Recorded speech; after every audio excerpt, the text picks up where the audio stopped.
பாரதம்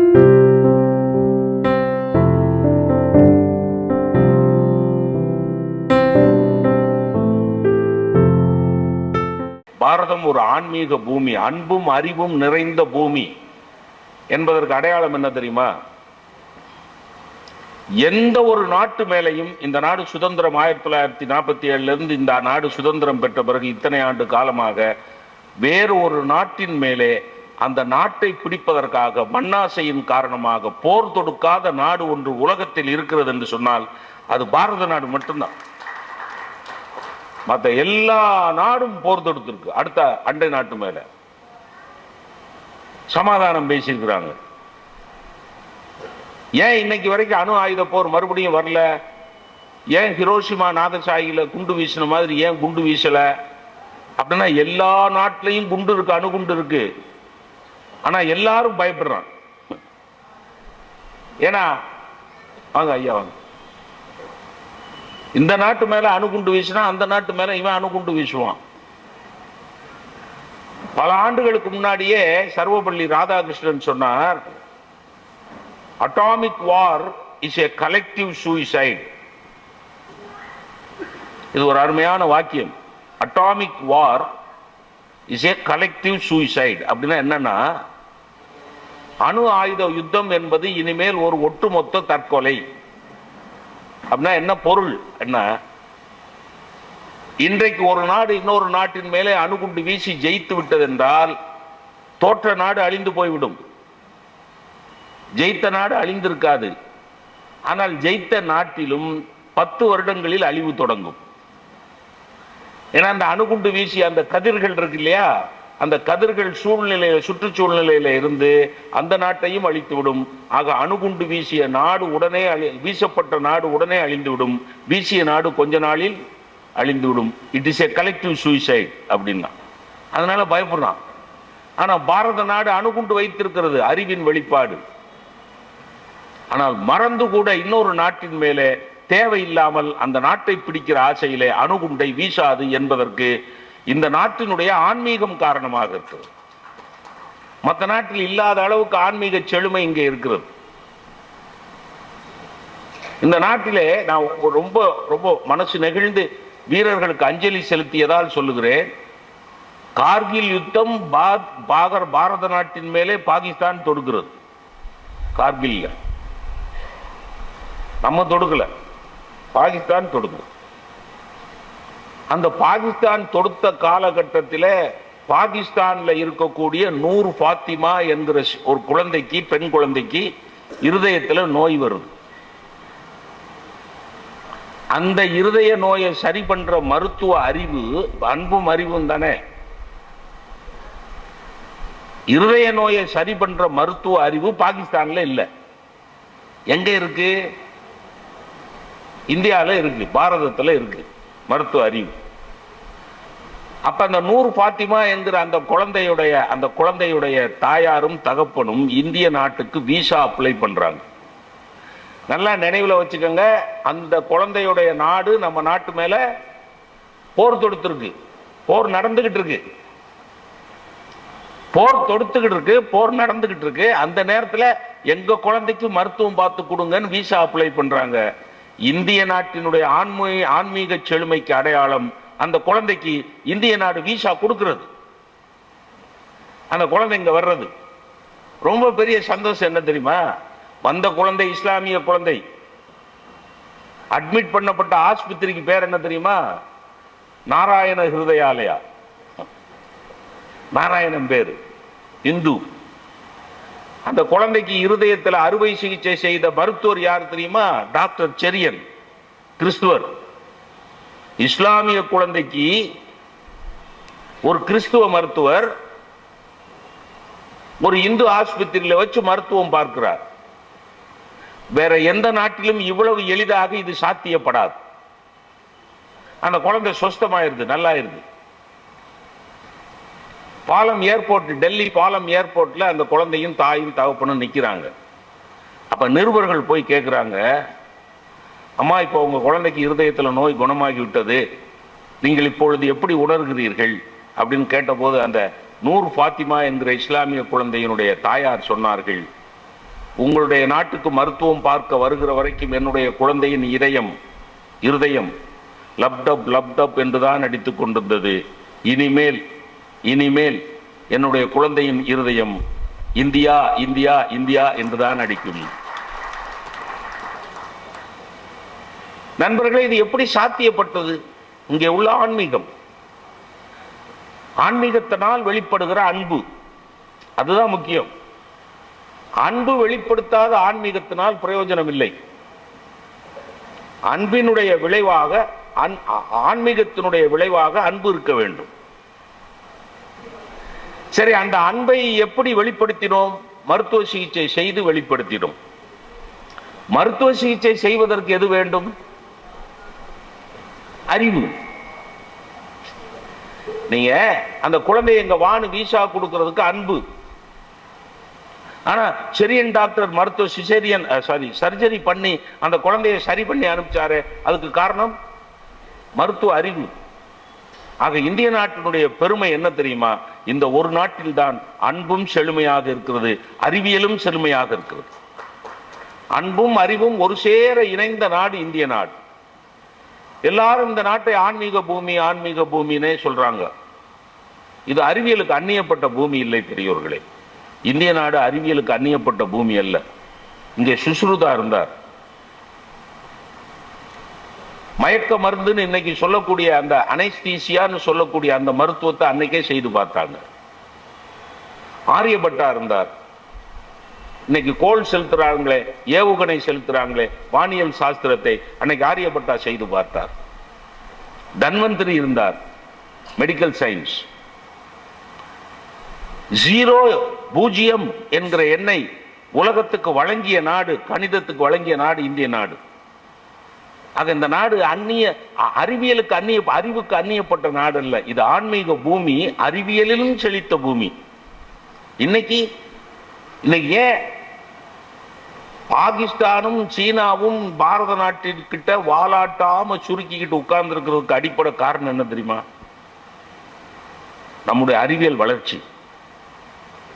அமெரிக்காக்காரன் நம்மளிடத்துல பணிஞ்சு நிக்கிறானே, நம்மளோடு ஒப்பந்தம் பண்ணிக்கணும்னு ஆசைப்படுறானே அமெரிக்காக்காரன், உலகத்தினுடைய போலீஸ்காரன் சொல்லப்படுறவன். என்ன காரணம்? ஃபாஸ்ட் growth, சயின்டிபிக் growth, அறிவியல் வளர்ந்துகிட்டே இருக்கிறது. ஆக இந்த நாடு அறிவியலிலும் ஆன்மீகத்திலும் செழித்த நாடு. இது அடிப்படையா வச்சுக்கு. இப்ப நமக்கு அன்பு வேணுமா அறிவு வேணுமா அப்படிங்கிறது கேள்வி. இதான் இந்த பேச்சோட அடிப்படை. இன்னைக்கு அன்பு மிகுதியாக தேவைப்படுகிறதா அல்லது அறிவு மிகுதியாக தேவைப்படுகிறதா? ரெண்டும் தேவைப்படுது. உங்களுக்கு ரொம்ப எளிமையான ஒரு உதாரணம் சொல்றேன் கேளுங்களேன். செடிகளுக்கு உயிர் இருக்கிறது என்று கண்டுபிடித்தவர் ஜெகதீஷ் சந்திர போஸ். செடிகளுக்கு உயிர் இருக்கிறது என்று கண்டுபிடித்தவர் ஜெகதீஷ் சந்திர போஸ். அது என்னது? அறிவியல், அறிவு. வாடிய பயிரை கண்ட போதெல்லாம் வாடினேன் என்று சொன்னவர் வள்ளலார். அதுவும் செடி பற்றியது, இதுவும் செடி பற்றியது. செடிகளுக்கு உயிர் இருக்கிறது என்று கண்டுபிடித்தவர் அறிவியல் அறிஞர். வாடிய பயிரை கண்ட போதெல்லாம் வாடினேன் என்று சொன்னவர் அன்பர், ஆன்மீகவாதி. இப்ப எனக்கல்ல, நமக்கு ஜெகதீஷ் சந்திர போஸும் வேண்டும், வள்ளலாரும் வேண்டும். இதுல இது வேணுமா அது வேணுமா, அன்பு வேணுமா அறிவு வேணுமா அப்படிங்கிறது கேள்வியே கிடையாது. வேணா இப்படி வேணா வச்சுக்கலாம், ரெண்டுல இன்னைக்கு எது அதிகமா தேவைப்படுது அப்படி வேணா வச்சுக்கலாம். இன்னைக்கு சூழ்நிலையில அறிவு அதிகமா தேவைப்படுதா அல்லது அன்பு அதிகமா? இல்லைன்னா அறிவு நிறைய வளர்ந்த அன்பு குறைஞ்சிருச்சா அல்லது அன்பு நிறைய வளர்ந்த அறிவு குறைஞ்சிருச்சா அப்படின்னு ஒரு கேள்வியை வச்சுக்கிட்டு இந்த பேச்சை அமைக்கலாம். ரெண்டுமே நமக்கு முக்கியம். இன்னும் கூட ஒரு உதாரணம் உங்களுக்கு சொல்றேன். மேடம் கியூரின்னு ஒரு அறிஞர், விஞ்ஞான அறிஞர். இன்னைக்கு புற்றுநோய் வந்தா கீமோதெரப்பி பண்றாங்களே, ரேடியாலஜி, ரேடியம் வச்சு பண்றாங்களே, அதை கண்டுபிடிச்சவங்க மேடம் கியூரி. அந்த மேடம் கியூரிட்ட போய் அன்னைக்கு உள்ள அறிஞர்கள் சொன்னாங்க, நீங்க ரேடியத்திலேயே உழன்று கொண்டிருந்தால், நீங்க 5-6 ஆண்டுகளாக ரேடியத்தை வைத்தே பரிசோதனை செய்து கொண்டிருக்கிறீர்கள், நீங்கள் ரேடியத்திலேயே பரிசோதனை செய்து கொண்டிருந்தால் உங்களுக்கு புற்றுநோய் வருவதற்கு வாய்ப்பு இருக்கிறது. நான் தான் என்ன பண்ணியிருப்பேன்? இல்லை, ஒரு சும்மா கற்பனைக்கு சொல்றேன். ஆன்மீகத்தில் ஆனந்தத்தில் 5 தடவைக்கு மேல் பேசினால்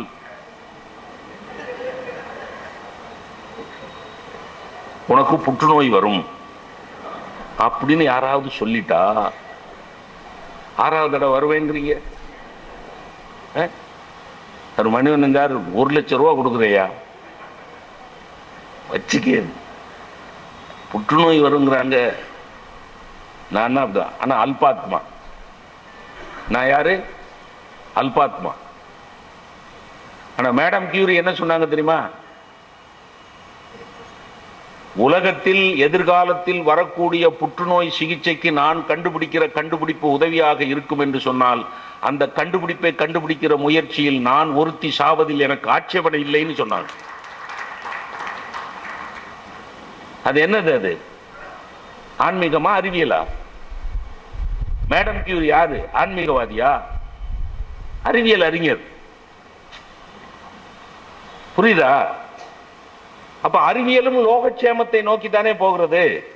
அறிவியலும் லோகக்ஷேமம், உலக நன்மை, எல்லாரும் இன்புற்று இருக்க நினைப்பதுவே அல்லாமல் வேறொன்றறியேம் பராபரமே என்கிற தாய்மானவரும், யான் பெற்ற இன்பம் பெருக இவ்வையகம் என்று சொன்ன திருமூலரும் மேடம் கியூரிட்ட ரெஃப்ளெக்ட் ஆறாங்களா இல்லையா?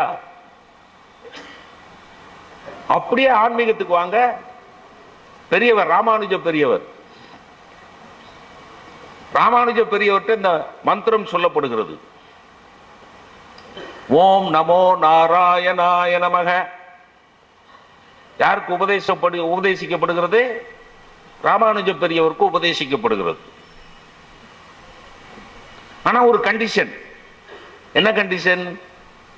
இந்த மந்திரத்தை நீ வேறு யாருக்காவது உபதேசம் செய்தால் நீ நரகத்துக்கு போய்விடுவாய்.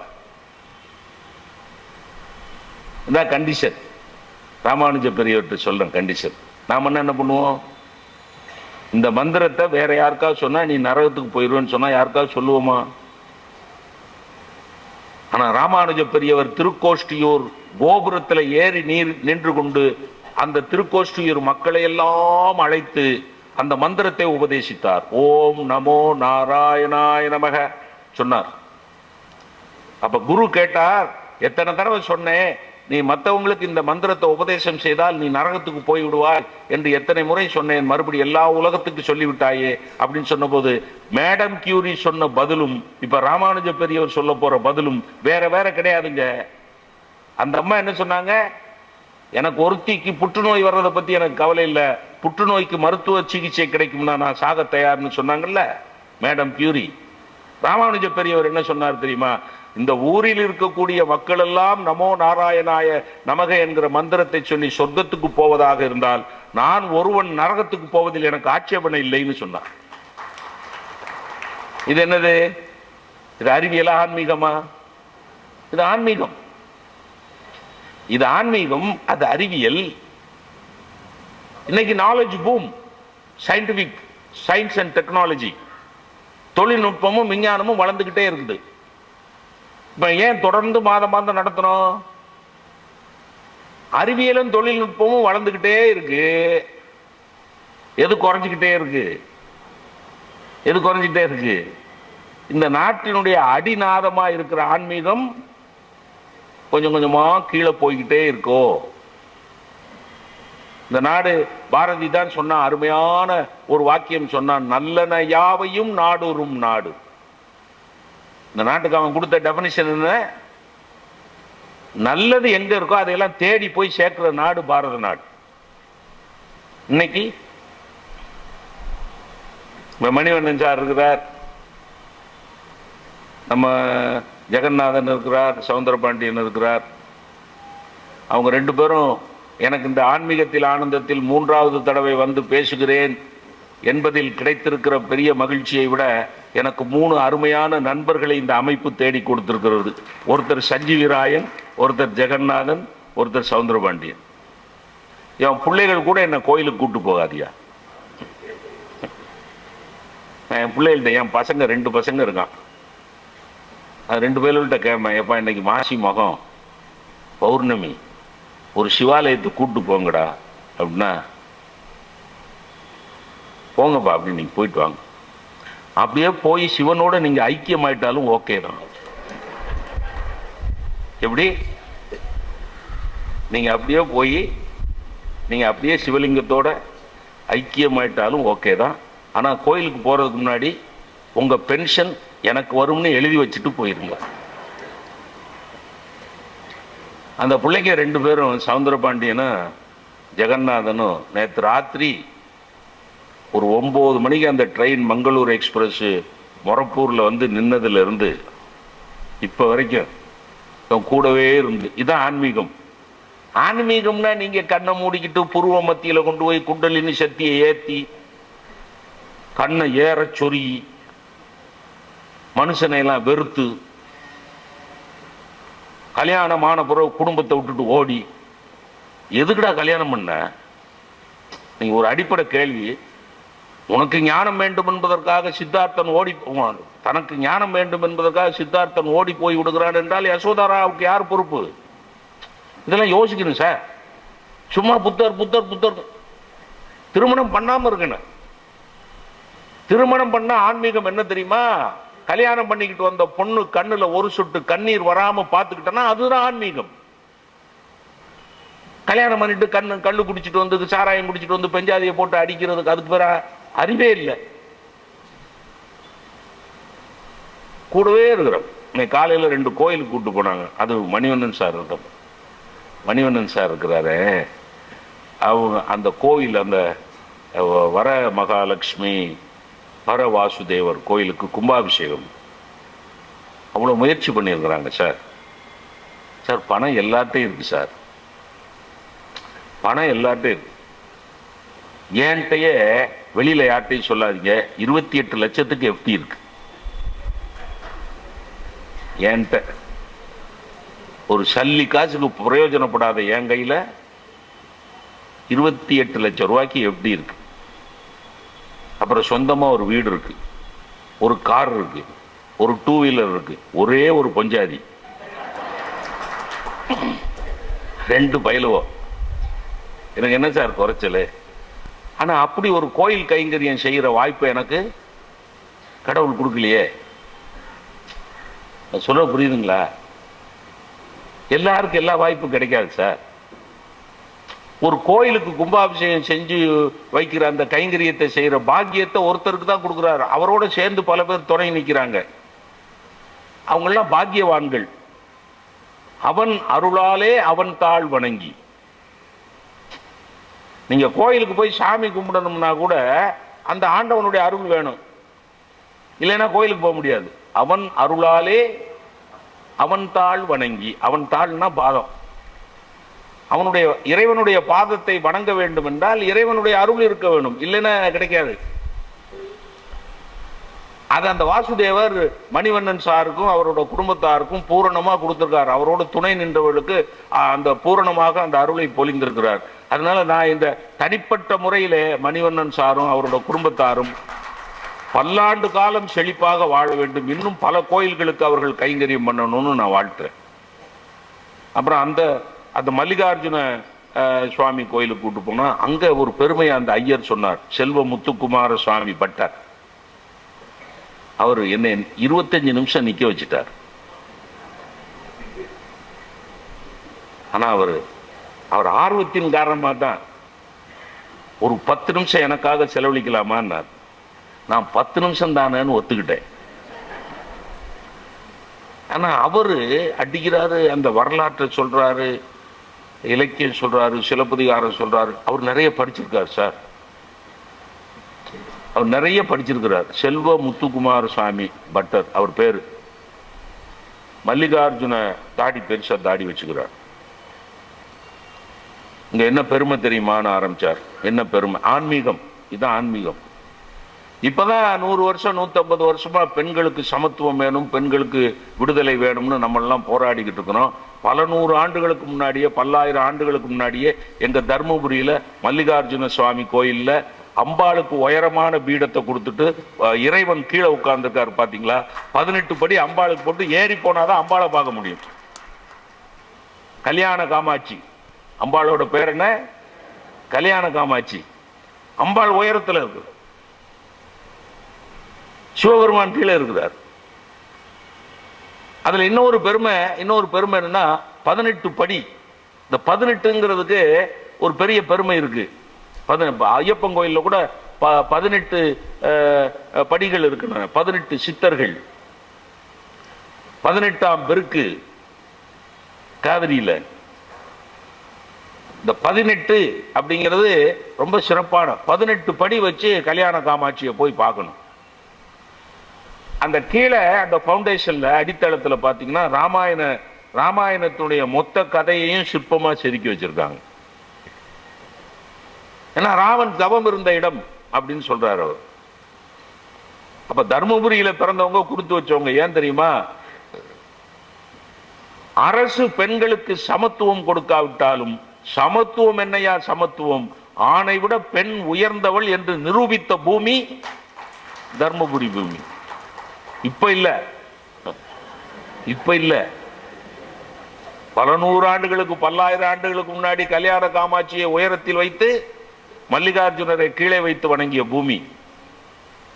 இதெல்லாம் ரொம்ப சந்தோஷமான விஷயம் இல்ல? இதெல்லாம் ஒரு மகிழ்ச்சி. ஆன்மீகத்தில் இதெல்லாம் சாத்தியம். எல்லாவற்றுக்குமே அறிவும் வேணும், அன்பும் வேணும். பெண்ணை சமமாக நடத்த வேண்டும், பெண்ணை தன்னை விட உயர்வாக நடத்த வேண்டும் என்பதற்கு அறிவு வேண்டும். அறிவில்லாதவன் தான் பெண்ணை அடிப்பான்.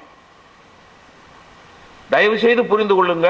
ரொம்ப பேர் அன்பில்லாதவன் பெண்ணை அடிக்கிறான், அன்பில்லாதவன் பெண்ணை கொடுமைப்படுத்துறான், அன்பில்லாதவன் பெண்ணை அடிமைப்படுத்துறான்னு நினைக்கிறாங்க. இல்ல, அறிவில்லாதவன் தான் செய்வான்.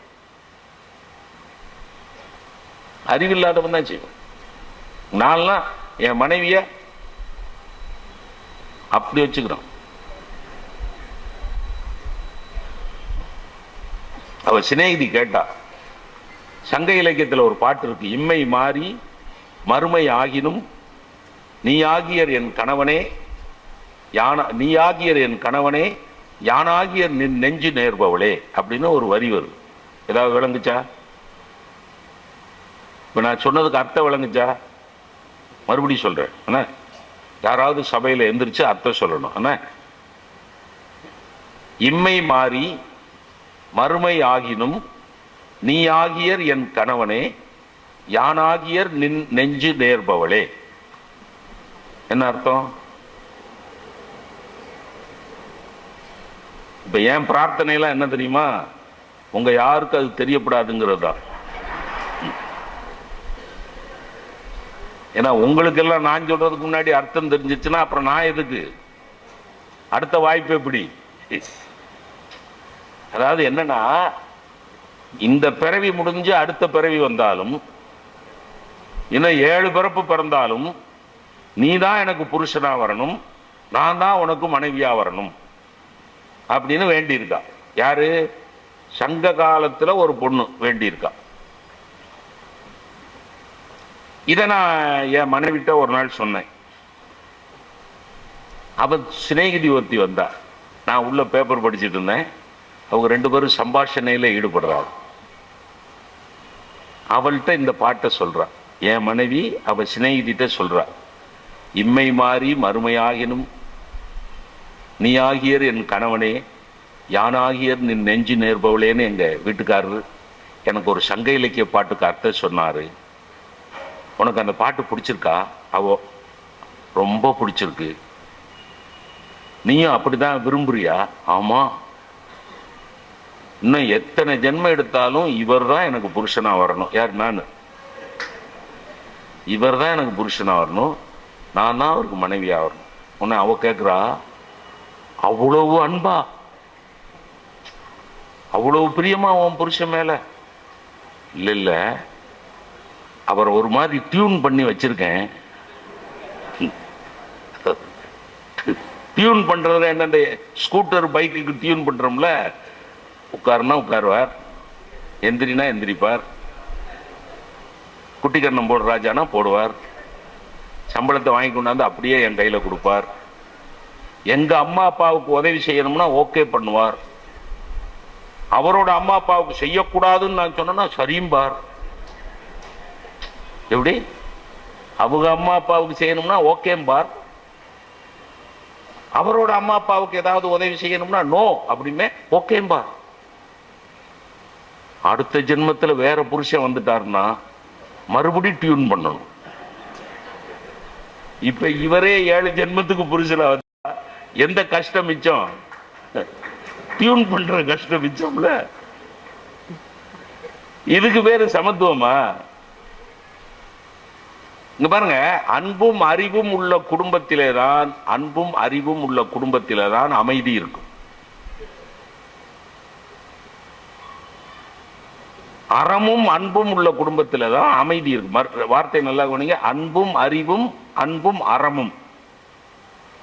இல்லறம், இல்லறம் என்கிற சொல்லை வேற உலகத்தில் வேற எந்த பண்பாட்டு மொழியிலும் சொல்லவில்லை. இல்லறம், துறவு என்பதோடு அறம் சேர்த்தார்கள். துறவு என்பதோடு அறம்ங்கிற வார்த்தையை சேர்த்தார்கள். இல்லற குடும்ப வாழ்க்கைக்கு அறம்ங்கிற வார்த்தையை எந்த மொழிக்காரனும் சேர்க்கல. நம்ம பெருமையா சொல்லிக்கலாம், குடும்ப வாழ்க்கைக்கு அறம்ங்கிற வார்த்தையை சேர்த்த ஒரே மொழி தமிழ் மொழி தான். இல்லறம், துறவறம். வேற எந்த மொழியிலையும் அறம், மொராலிட்டி அப்படி, அது மொராலிட்டி கூட சரியான டிரான்ஸ்லேஷன் கிடையாது. அறம் என்கிற தமிழ் சொல்லுக்கு மொராலிட்டிங்கிற வார்த்தை கூட சரியான டிரான்ஸ்லேஷன் கிடையாது. இப்ப என்ன கொடுமை நம்ம நாட்டில் இப்ப என்ன கொடுமைன்னா, திருவள்ளுவர் அன்புடைமைன்னு ஒரு அதிகாரம் எழுதினார், அறிவுடைமைன்னு ஒரு அதிகாரம் எழுதினார். 10 திருக்குறள் எழுதியிருக்கிறார். ஈக்குவல் ஸ்டேட்டஸ் தான் கொடுத்துக்கிறார். அன்புக்கும் அறிவுக்கும் ஈக்குவல் ஸ்டேட்டஸ் தான் கொடுத்துக்கிறார். இந்த அன்பையும் அறிவையும் போதிக்க வேண்டிய இடம் எது? முதல்ல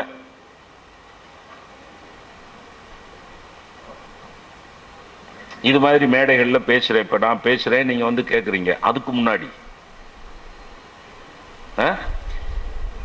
பள்ளிக்கூடம், கல்விக்கூடம். அதுக்கு முன்னாடி சமூகமா? வீடு, வீடு குடும்பம். குடும்பம்னா குழந்தை பிறந்த பிறகா, குழந்தை பிறக்கிறதுக்கு முன்னாடியா? சார், ஒரு குழந்தைக்கு அன்பையும் அறிவையும் போதிக்கணும் சார். குழந்தை பிறந்த பிறகா, பிறக்கிறதுக்கு முன்னாடியா? பிறக்கிறதுக்கு முன்னாடி. இதெல்லாம் இங்க கூடியிருக்கிற பெண்களுக்கான வாக்கியங்கள். குழந்தை உண்டாகிறீங்கல்ல, ஜனிக்கிறதுல, குழந்தை ஜனிக்கிறதுல, அந்த குழந்தை ஜனித்த காலத்திலிருந்து என் குழந்தை அன்புள்ள குழந்தையா, அறிவுள்ள குழந்தையா, நல்ல நாட்டினுடைய பிரஜையா, இந்த நாட்டுக்கு தியாகம் பண்ற குழந்தையா, ஏழைகளுக்கு உதவி செய்யற குழந்தையா, நல்ல சொற்பொழிவுகளை கேட்கிற குழந்தையா, நல்ல புத்தகங்களை வாசிக்கிற குழந்தையா, என் குழந்தை பிறக்கணும் பிறக்கணும் பிறக்கணும் அப்படி பிரார்த்தனை, நோன்பு இருந்துகிட்டே இருக்கணும். இப்ப நல்ல புருஷன் வரணுங்கிறதுக்காக நோன்பு இருக்கிறீங்கல்ல, இருக்கிறீங்க. எல்லாத்துக்கும் தலையாட்டுறது. நல்ல புருஷன் வரணுங்கிறதுக்காக நோன்பு இருக்கிறீங்களா இல்லையா? அப்படின்னா ஆண்டாள் நாச்சியார் அப்படித்தானே இருந்தா. திருவம்பாவை நோன்புங்கிறது அதுதானே. நல்ல கணவன் வரணுங்கிறதுக்கு நோன்பு இருந்த மாதிரி, அந்த குழந்தை பிறக்கிற குழந்தை நல்லா இருக்கணும் நல்லா இருக்கணும் நல்லா இருக்கணும், அன்புள்ள குழந்தையா, அறிவுள்ள குழந்தையா, அன்பும் அறிவும் உள்ள குழந்தையா பிறந்துகிட்டே பறக்கணும் அப்படின்னு பிறந்துகிட்டே இருக்கணும்னு வேண்டிடக்கூடாது. பெரிய சிக்கலாயிரும். உங்களுக்கு ஒரு புராணத்துல இருந்து ஒரு உதாரணம் சொல்லட்டா. இரண்யகசிப்பு ஆட்சி செய்த நாட்டில் ஓம் நமோ நாராயணாய நமகங்கிற மந்திரத்தை சொல்லக்கூடாதுன்ட்டார். அப்ப என்ன சொல்லணும்னா, ஓம் நமோ இரண்யாய நமக அப்படிதான் சொல்லணும்ட்டார் ஆர்டர். அதுக்கு பதிலா ஓம் நமோ நாராயணாய நமகங்கிற மந்திரத்தை சொன்னா கழுத்து எடுத்துருவேன்ட்டார். அந்த ஊர்ல இருக்கிற எல்லாரும் அந்த அந்த இரணியனுடைய பேரை தான் சொல்றாங்க, ஓம் நமோ இரண்யாய நமகங்கிற. அந்த இரணியனுக்கு பிரகலாதன் ஒரு குழந்தை பிறகுது. அந்த பிரகலாதன்ங்கிற குழந்தைய கொண்டு போய் பள்ளிக்கூடத்தில் சேர்க்கிறாங்க. பள்ளிக்கூடத்தில் இருக்கிற வாத்தியார் எங்களை மாதிரி ஒரு வாத்தியார், இப்ப பிரைவேட் மேனேஜ்மெண்ட்ல வேலை பார்க்குற வாத்தியார் மேனேஜ்மெண்ட் சொல்றதுக்கு எதிராக ஏதாவது செய்ய முடியுமா?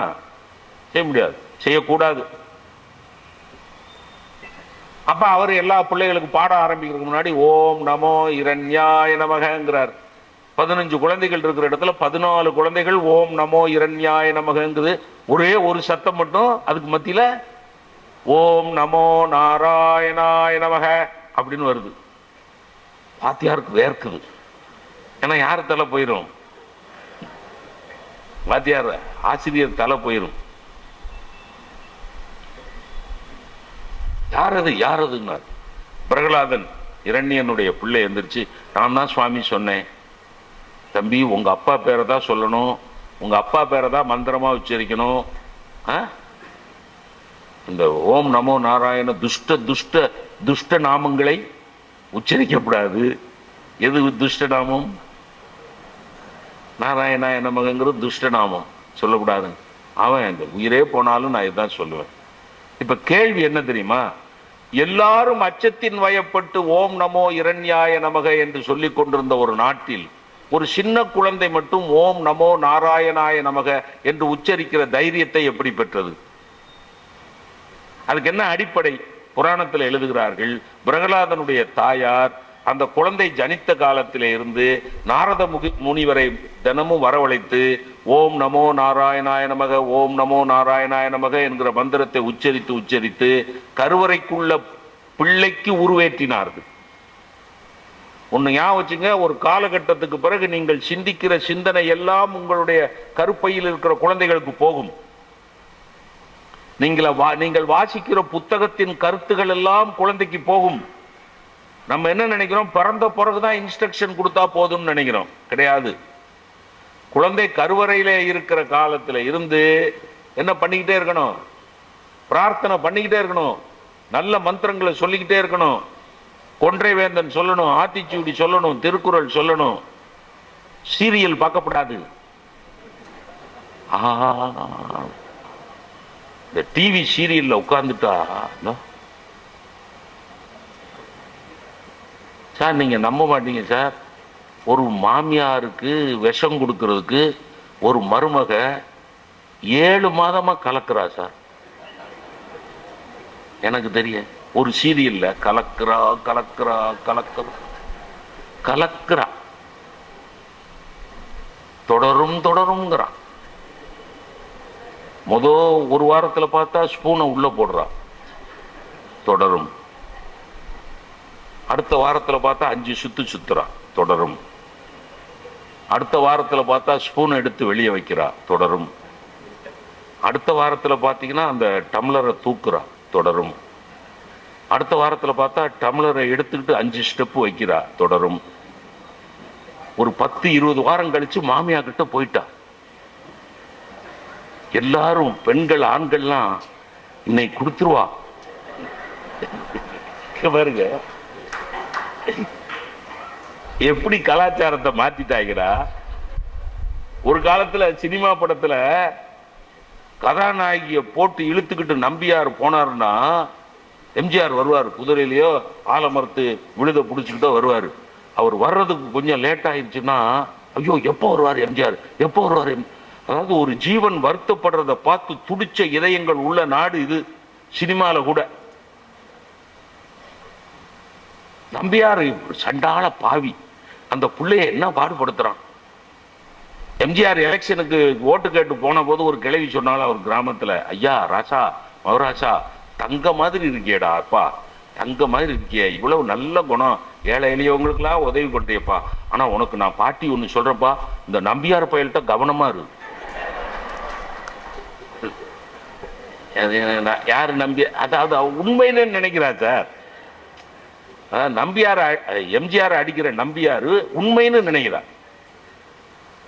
ஒரு ஜீவனுக்கு வருத்தம்னா துடிச்ச பூமி இது. ஒரு மனிதன் சாக கிடக்கிறான் என்றால் என்ன உதவி செய்யலாம் என்று ஓடி போய் உதவி செய்த பூமி இது.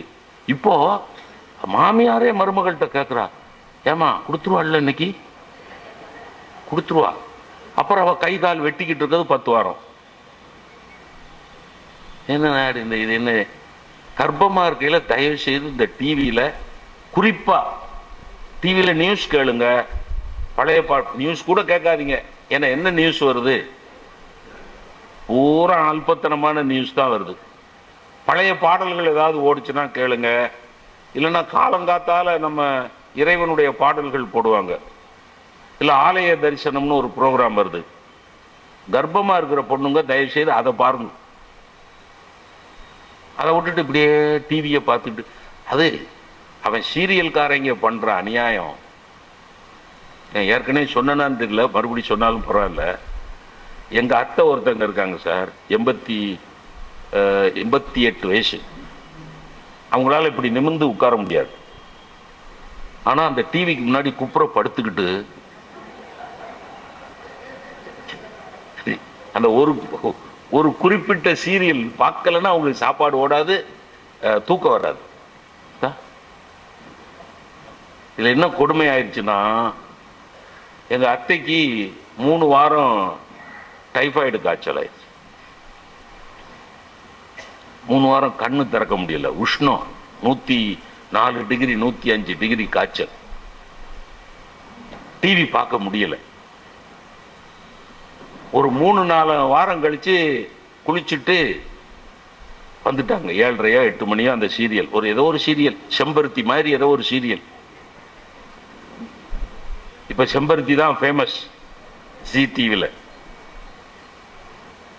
அப்படியே வந்து உட்கார்ந்த உடனே நான் என்னை கூப்பிடுறாங்க, அதை போடுறா, இன்னும் ஓடுதாடா, இன்னும் ஓடுதா சொன்னா, எத்த நீ செத்துட்டாலும் ஓடும்.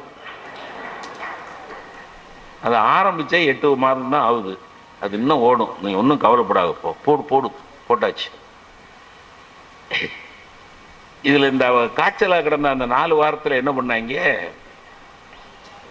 இந்த கதாநாயகன் இருக்கான்ல, அந்த பொண்ணு கதாநாயகிக்கு புருஷனா நடிச்சவன், அவனை மாத்திட்டாங்க.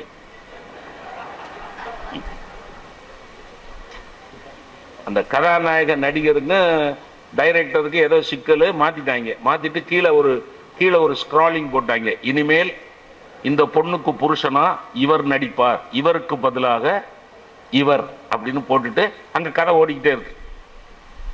இப்ப எங்க அத்தை வந்துட்டா, எங்க அத்தை வந்துட்டா, அந்த கதாநாயகி வர்றா, கதாநாயகி தோலை பிடிச்சுக்கிட்டே இப்ப இவன் வர்றான். யாரு? இன்னொரு நடிகர். இவா ராமச்சந்திரா ராமச்சந்திரா. நான் உள்ள டீ குடிச்சுக்கிட்டு நான் படார்னு வச்சுட்டு ஹார்ட் அட்டாக் வந்துருச்சு போல் இருக்கு. அத்தைக்கு ஏதோ ஹார்ட் அட்டாக் போல் இருக்கு, அதான் உயிரை கொடுத்து கத்துறான்னு ஓடியாந்தா, ஏடா இது என்னடா இது, இவ புருஷன் இவன் இல்லையேடா. நான் வெள்ளந்தியா சொன்னேன், இப்போ ஒரு 2-3 வாரமா இவன் தான் புருஷனா இருக்கான்.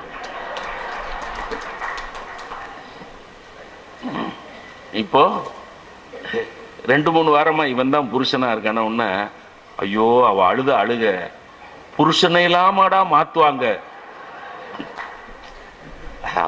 அவ கலாச்சாரத்தோட விளிம்புல நிக்கிறா, பண்பாட்டினுடைய விளிம்புல, புருஷனை இல்லாமடா மாத்துவாங்க. என்ன சார் பண்பாடு சொல்லி கொடுக்குறான்? என்ன ஆன்மீக பூமியில இது என்ன தொலைக்காட்சி? இதை எதுக்கு பார்க்கணும்? இன்னும் கூட ஒரு வருத்தம் உங்களுக்கு சொல்றேன். இல்ல அன்பு, இந்த டிவிங்கிறத அறிவினுடைய வெளிப்பாடு தானே. டிவிங்கிறது விஞ்ஞானத்தினுடைய கண்டுபிடிப்பு தானே சார், அறிவியலோட கண்டுபிடிப்பு தானே. அப்ப அந்த அறிவியலுடைய கண்டுபிடிப்பா இருக்கக்கூடிய அந்த டிவியை வச்சு அன்பையும் ஆன்மீகத்தையும் வளர்க்கணும். வளர்க்கலாமா இல்லையா? ஆனா செய்யறாங்களா? அதான் கேள்வி. நான் உங்களுக்கு ஒரு எளிமையான, ஒரு நடிகர் இறந்து போயிட்டார், இல்ல ஒரு நடிகை இறந்து போயிட்டானா, ஒரு நடிகர் இறந்து போயிட்டார் அல்ல ஒரு நடிகை இறந்து போயிட்டா, எல்லா பிரபலமான நடிகர் பிரபலமான நடிகை இறந்து போயிட்டா, எல்லா சேனல்லையும் அந்த நடிகர் நடிச்ச 2 படம் போடுவாங்க, பழைய படம். அந்த நடிகர் பேசின பேச்சுகளை போடுவாங்க. அந்த நடிகரோடு தொடர்புடையவர்கிட்ட போய் பேட்டி காணுமாங்க.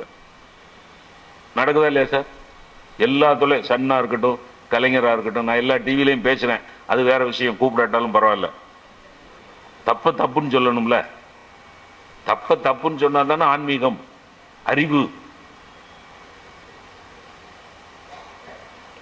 சமீபத்தில் புதுச்சேரியில பிரபஞ்சன் ஒரு அருமையான எழுத்தாளர் மறைந்து போனாரே,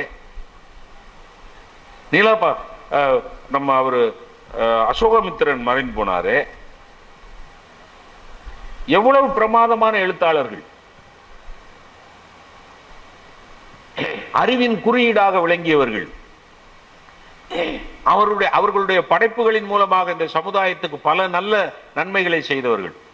அவங்க இறந்த அன்னைக்கு அவர்களை பற்றி, அந்த பிரபஞ்சனை பற்றியோ அசோகமித்திரனை பற்றியோ ஞானிய பற்றியோ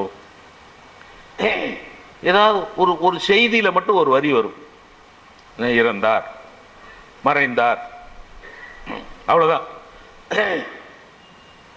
என்னுடைய வருத்தம் என்ன தெரியுமா நண்பர்களே, பிரபஞ்சனை பொறுத்தவரையில ஒரு டாக்குமெண்ட்ரியே இருக்கு, 1 மணி நேரம் ஓடுற ஒரு டாக்குமெண்ட்ரி இருக்கு. அதுல இருந்து ஒரு 1/4 மணி நேரம் ஒரு கிளிப்பிங் எடுத்து போடக்கூடாதா? பிரபஞ்சனை பத்தி இந்த பொதுமக்களுக்கு சொல்லக்கூடாதா? என் கேள்வி என்ன தெரியுமா, இந்த நடிகரை விட பிரபஞ்சன் என்கிற எழுத்தாளன் மலினப்பட்டு போய்விட்டானா? நான் பிரபஞ்சன் என்கிற ஒரு எழுத்தாளனுக்காக பேசவில்லை. ஒரு மிகச்சிறந்த நாதசுர கலைஞர் மறைந்து விட்டால், ஒரு மிகச்சிறந்த சாக்ஸபோன் கலைஞர் மறைந்து விட்டால், சினிமா சம்பந்தப்பட்டவர்கள் மறைந்தால் தான் காட்சிப்படுத்துகிறார். நான் சொல்ற உண்மையா இல்லையாங்க? சினிமா சம்பந்தப்பட்டவர்களா இருந்தாதான் அன்னைக்கு பூரா அந்த செய்தி போடுறாங்க. இது வேணும், கொஞ்சம் குடிச்சுக்கிறேன், என்ன அதை ஒரு ஊர்ல கெடுத்துட்டான்.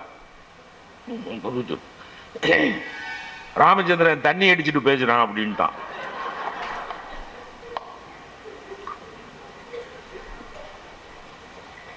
நமக்கு நல்லது செய்யறவன் ரொம்ப பேர் இருக்கான். என் மனைவி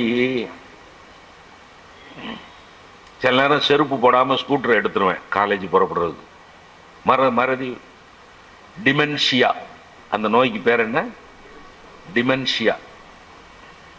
வயசாக ஞாபக சக்தி குறையும்.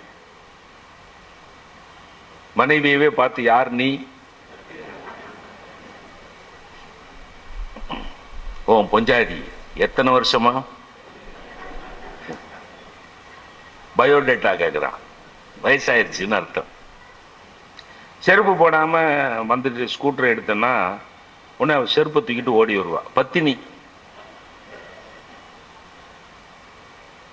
இதை என் பக்கத்து வீட்டுக்காரன், என் மேல காழ்ப்பு பொறாமை உள்ள ஒருத்தன், சிவகாசி ஊர் பூரா எப்படி பரப்பிட்டான் தெரியுமா?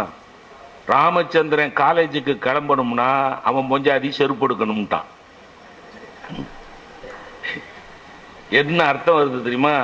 பொஞ்சாதி செருப்பு எடுத்தான்னா இவன் காலேஜுக்கு போவான் அப்படின்னா என்ன பொருள்? ஊர்ல என்ன நினைப்பான் என்னைய பத்தி? இதை விடுங்க. அப்ப பிரபஞ்சன் என்கிற எழுத்தாளருக்கு கொடுக்காத மரியாதையை சினிமா நடிகர்களுக்கு நடிகைகளுக்கு கொடுக்கிறார்கள், அரசியல்வாதிகளுக்கு கொடுக்கிறார்கள். அரசியலும் சினிமாவும் தான் இன்னைக்கு ஆத்மா. அரசியல் என்ன நடக்குது? ஏதாவது அன்போ அறிவோ இருக்கா?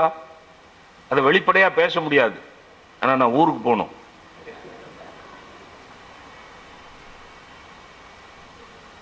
அரசியல் என்பது அறிவுடையோன் ஆறு அரசும் செல்லும். அதான் புறநானூறு. அறிவுடையோன் ஆறு அரசும் செல்லும். ஒரு அரசாங்கம் யாரை நம்பி நடத்தப்படணும்? அறிவுள்ளவர்களை நம்பி நடத்தப்படணும்.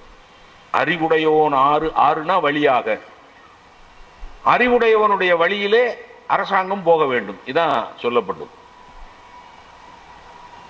இன்னைக்கு அறிவுள்ளவர்கள் IAS IPS officers, IAS officers சொல்றத அமைச்சர்கள் கேட்கிறார்களா அல்லது அமைச்சர்கள் சொல்லுகிறபடி ஐஏஎஸ் ஆபீசர்கள் ஆடுகிறார்களா? சொல்ல புரியுங்களா? அதுல ரொம்ப பெரிய சந்தோஷம் எனக்கு. ரொம்ப அதுல ஒரு சந்தோஷம் இருக்கு. நம்முடைய அமைச்சர்கள் எல்லாம் பெரிய விஞ்ஞானிகள் ஆகிவிட்டார்கள், அறிவியல் அறிஞர்கள் ஆகிவிட்டார். ஒரு டேம்ல தண்ணி வத்திக்கிட்டே வருதுன்னா என்ன செய்யலாம்? இப்படி செய்யலாம். திடீர்னு ஒரு அமைச்சர் அனுமன் தலித்துன்ட்டார், மத்திய அமைச்சர். நம்ம வணங்குறமே ஆஞ்சநேயர், அவர் தலித் அப்படின்ட்டார். ஒரு இறைவனாக கும்பிடக்கூடிய ஒருத்தர் தலித்தா இருந்தா என்ன, முதலியாரா இருந்தா என்ன, பிராமணனா இருந்தா என்ன, தெய்வம் தெய்வம் பலகாலமாக வணங்கப்பட்டு கொண்டிருக்கக்கூடிய ஒரு தெய்வத்தை இன்ன இனத்தை சார்ந்தவர் என்று இவ்வளவு காலம் கழித்து அடையாளப்படுத்த வேண்டிய அவசியம் இல்லையே. தலித்துன்ட்டான் ஒருத்தன். உடனே ஒரு எம்பி, அப்படியானால் ஆஞ்சநேயர் கோயில் எல்லாம் தலித்துகளை அர்ச்சகர்களாக்குங்கள். எங்க இருந்து எங்க போறான் பாருங்க. ஏன்னா தலித்து சாமிக்கு தலித்து தான் அர்ச்சனை பண்ணணும், இப்படி ஒரு வியாக்கியானம். அப்ப எல்லா கோயிலையும் பிராமணர்களை அர்ச்சனை பண்ணுகிறார்கள், எல்லா சாமியும் பிராமணர்களா? ஏதாவது அறிவு இருக்கா? ஏதாவது ஒரு ஆன்மீக செழுமை இருக்கா? இதெல்லாம் அரசியல்ல நடக்கிற குழப்பங்கள்.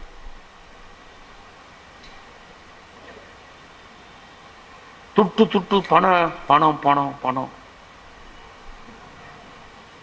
எந்த ஞானமும் கிடையாது நண்பர்களே, வெளிப்படையாக சொல்லுகிறேன், எந்த ஞானமும் கிடையாது, எந்த சமூக அக்கறையும் கிடையாது. சிலப்பதிகாரத்திலே கண்ணகி ஜெயித்தாள், கற்பினால் ஜெயித்தாள் என்று எல்லாரும் சொல்லிக் கொண்டிருக்கிறோமே. நான் இன்றைக்கு இந்த ஆன்மீகத்தில் ஆனந்தம் என்கிற அமைப்பின் மூலமாக சொல்லுகிறேன், கற்புக்கரசி என்பதனால் கண்ணகி ஜெயிக்கவில்லை, பாண்டியன் நெடுஞ்செழியன் நீதிமான் என்பதனால் கண்ணகி ஜெயித்தாள். நீங்க யோசிச்சு பாருங்க, நீங்க ஒரு சின்ன கற்பனை பண்ணி பாருங்க. பாண்டியன் நெடுஞ்செழியன் அநீதிக்காரனாக இருந்திருந்தால் கண்ணகி எவ்வளவு கற்புக்கரசியாக வேண்டுமானாலும் இருக்கட்டுமே, என்ன நடந்திருக்கும்?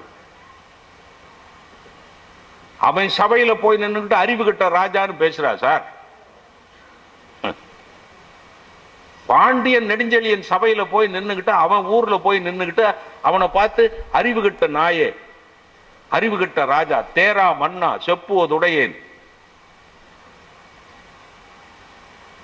எதையும் தேர்ந்து முடிவெடுக்க முடியாத நீ எல்லாம் ஒரு ராஜாவா? ஒரு பொம்பளை புள்ள பேசிருக்குது, ஞாபகம் வச்சுக்கோங்க. யார பார்த்து? அந்த ஊரை ஆண்டுகிட்டு இருந்த ராஜாவை பார்த்து. இன்னைக்கு ஏதாவது ஒரு சட்டமன்றத்திலேயோ பாராளுமன்றத்திலேயோ போய் ஒரு பொண்ணு பேசிட முடியுமா?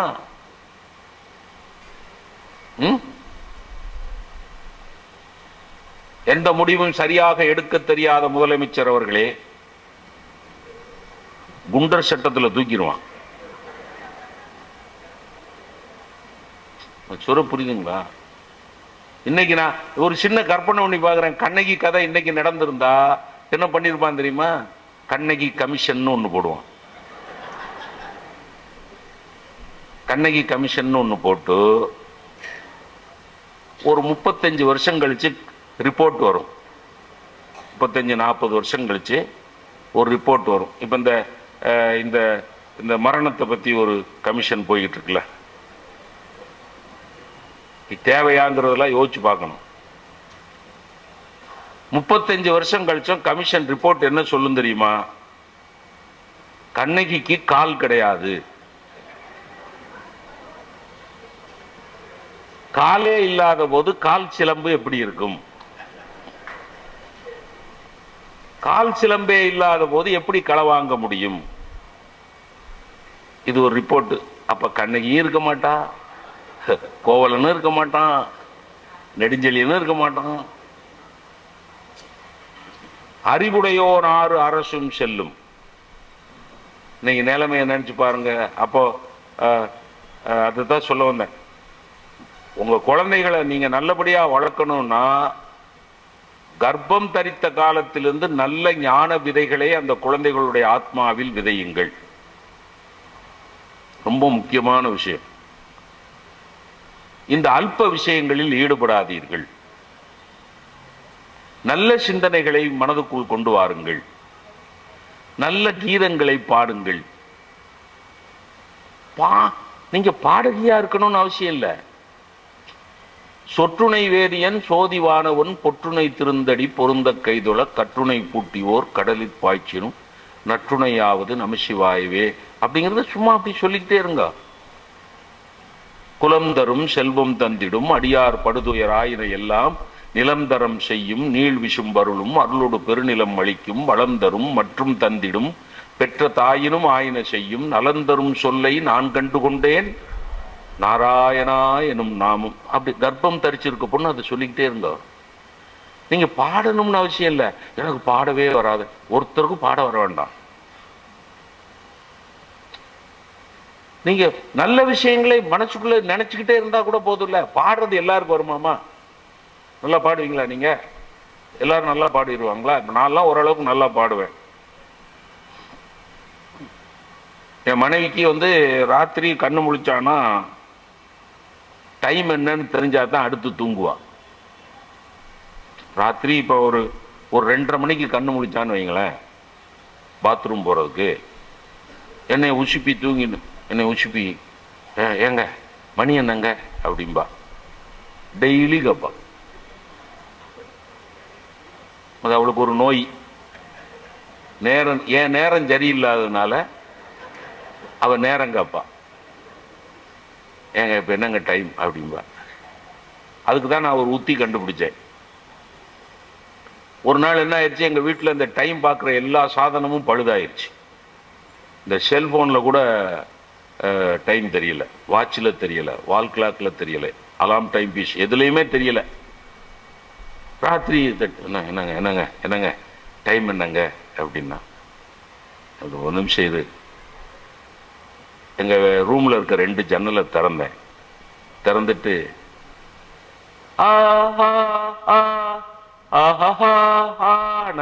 அந்த வீட்டுக்காரன் கதவை திறந்தான். கதவை திறந்து ராத்திரி 3:45 மணிக்கு என்னடா சத்தம்னா,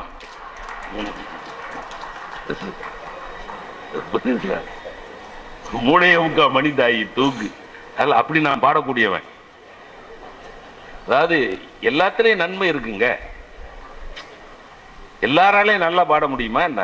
இந்த அலை பாயுதே கண்ணாங்கிற பாட்டை பெரும்பாலும் நவராத்திரி கொலுவில் எல்லா பிள்ளைகளும் பொண்ணுங்க பாடுவாங்க. அதுவும் குறிப்பா பொண்ணுங்களுக்கு பெண்களுக்கு ஒரு சின்ன எப்படி அந்த வார்த்தையை சொன்னா வருத்தப்படுவீங்க. இருந்தாலும் ஒரு பெண் மேல ஒரு பெண்ணுக்கு இருக்கிற பொறாம இருக்க, ஐயா அவளுக்கு பாட தெரியாதுன்னு இவளுக்கு தெரியும். அவன் நவராத்திரிக்கு கொலுவுக்கு வந்தவன, வா சரோஜா ஒரு பாட்டு பாடேன். அவளுக்கு பாட தெரியாதுன்னு இவளுக்கு தெரியும். தெரிஞ்சுக்கிட்டே கூட்டத்தில் கோத்து விடுவான். எனக்கு பாட வராது, சும்மா பாடு. இங்க என்ன, இங்க எல்லாரும் MS சுப்புலட்சுமியா உட்கார்ந்துருக்காங்க, பட்டமாளா உட்கார்ந்துருக்காங்க, அனுராதாவா உட்கார்ந்துருக்காங்க, நீ சும்மா பாடு. அவளை பாட சொல்லியாச்சுல, அவளுக்கு பாட தெரியாதுன்னு தெரிஞ்சு பாட சொல்லியாச்சுல, அப்ப அவளுக்கு தெரிஞ்ச அளவு தானே பாடுவா. அவ அலை பாயுதே கண்ணா, இந்த அளவுக்கு கூட அவ சுத்தமா பாடல. மனம் மிக அலை பாயுதே உன்னானந்த மோகன வேணு கானமதில் அலை பாயுதே அப்படின்னு ஏதோ முயற்சி பண்றான். கடைசி வரி, இது தகுமோ, இது முறையோ, இது தர்மம் தானோ அப்படிங்கல இந்த பாட சொன்ன பொம்பளை பக்கத்துல இருக்க சொல்றா, பாத்தியாடி அவ பாடுறத பத்தியே அவ பாடுறா பாரு. எப்படி எப்படி அர்த்தம் புரியுதா? இது தகுமோ, இது முறையோ, இது தர்மம் தானோ. இது இவ பாடுறது தகுமோ, இவ பாட சொன்னது யாரு? அந்த பொண்ணுதான். அதாவது குலு என்பது கூடுவதற்கான இடம், குழப்புவதற்கான இடம் இல்லை. அல்ல, என்னோட சொல்ல வர்ற பாயிண்ட் ஆஃப் வியூ என்னன்னா, நல்ல குடும்பங்கள், நல்ல குழந்தைகள். பெரிய புராணத்துல பாத்தீங்கன்னா அப்பூதி அடிகள் அவர் எல்லாத்துக்கும் திருநாவுக்கரசர் பேரையே வச்சார். அவர் நடத்துற தண்ணீர் பந்தலுக்கு திருநாவுக்கரசர், அவர் நடத்தின மடத்துக்கு திருநாவுக்கரசர் மடம், திருநாவுக்கரசர் தண்ணீர் பந்தல். குழந்தைகளுக்கு குழந்தைகளுக்கு பேர் 2 ஆண் குழந்தைன்னா மூத்த திருநாவுக்கரசு, இளைய திருநாவுக்கரசு. இப்ப அப்பர் சுவாமிகளை அவர் சாப்பிட கூப்பிட்டுட்டு வந்தார். பின்னாடி கொல்லப்புறத்துல போய் வாழை இலை நறுக்கிட்டு வான்னு மூத்த திருநாவுக்கரசுட்ட சொன்னார். நம்ம வீட்டு பிள்ளையா இருந்தா போவாது, ஏன்னா ஆன்மீகம் தெரியாது நம்ம வீட்டு பிள்ளைகளுக்கு. சுவாமியார் வந்திருக்கார், சுவாமியாருக்கு சாப்பாடு பண்ணும், போய் வாழையில வாங்கிட்டு வா, அறுத்துட்டு கூட வரணும், கடையில் போய் வாங்கிட்டு வா அப்படின்னா நீ கண்ட கண்ட சாமியாரையும் கூப்பிட்டு வருவ, சாக போற. நீ கண்ட கண்ட சாமியாரையும் கூப்பிட்டு வந்து சோறு போடுற, இல்ல கடைசி சாக போற. மூத்த திருநாவுக்கரசு ஓடுறார். அவர் பெரிய புராணத்துல சேக்கலார் ஒரு வரி எழுதினார், நல்ல தாய் தந்தை ஏவ இது செய்ய பெற்றேன். இதான் ஆன்மீக குழந்தை. ஆன்மீக குழந்தை என்ன செய்யும் தெரியுமா? ஒரு நல்ல தாய் தந்தை எனக்கு இப்படி ஒரு பாக்கியத்தை கொடுத்தார்களே. என்ன பாக்கியம்? ஒரு ஞானிக்கு உணவு பரிமாறுவதற்கு வாழை இலை அறுத்து வருகிற பாக்கியத்தை எனக்கு கொடுத்தார்களே. நல்ல தாய் தந்தை ஏவ இது செய்ய பெற்றேன். அதனாலதான் அவையார் சொன்னா, ஏவா மக்கள் மூவா மருந்து. அதுக்கு அர்த்தம் புரியுமா? ஏவா மக்கள்னா அப்பா அம்மாவோட குறிப்பறிந்து செயல்களை செய்யக்கூடிய குழந்தைகள் உங்களுக்கு வாய்த்தால் உங்களுக்கு முதுமை கிடையாது. ஏவா மக்கள் மூவா, மூவானா மூப்பு வராத. அப்ப நல்ல குழந்தைகள், நல்ல தொலைக்காட்சிகள், அதாவது இப்படி வச்சுக்குவோமே, நல்ல குடும்பங்கள். குடும்பம்ங்கிறது பாருங்க, குடும்பம்ங்கிறது கருவிகளை நேசிக்கிற குடும்பமாக இருக்கக்கூடாது, கனிவினை வளர்க்கிற குடும்பமாக இருக்க வேண்டும். இன்னைக்கு எல்லாம் கருவிகள் மயம். இந்த செல்போனை ஆஃப் பண்ணி வைங்கன்னு சொன்னாங்களே, சொன்ன சவுந்தர பாண்டியன், கொஞ்ச நேரம் சைலண்ட் மோட்ல போட்டுருங்கோ. இந்த ஆன்மீகத்தில் ஆனந்தம் சாதித்திருக்கிற சாதனையை நான் உங்களுக்கு சொல்லுகிறேன். இந்த சைலண்ட் மோட்ல போடுங்கன்னு சொன்ன உடனே நானும் பேசுற இந்த அரை மணி நேரம் 40 நிமிடமா பார்த்துக்கிட்டே இருக்கேன்.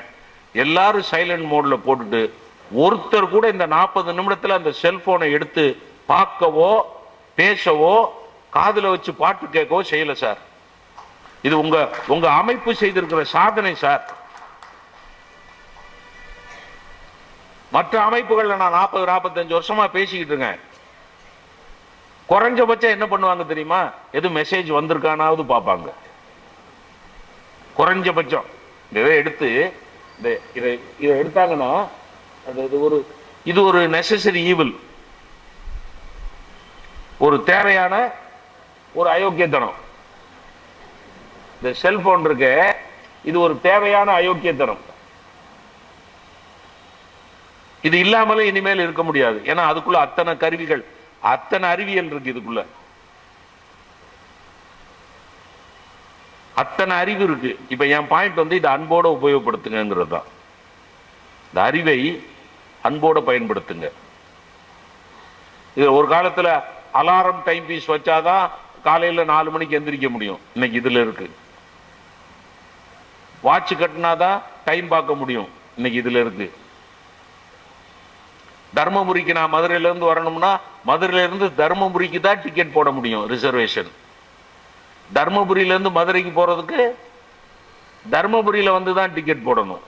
இன்னைக்கு உலகத்தின் எந்த மூலையில இருந்து கொண்டும் எந்த ஊருக்கும் டிக்கெட் போடலாம், ஆன்லைன் புக்கிங். கேமராவை வச்சு பெருசா கருப்பு துணியை போட்டு மூடி, சார் கொஞ்சம் சிரிங்க சார்,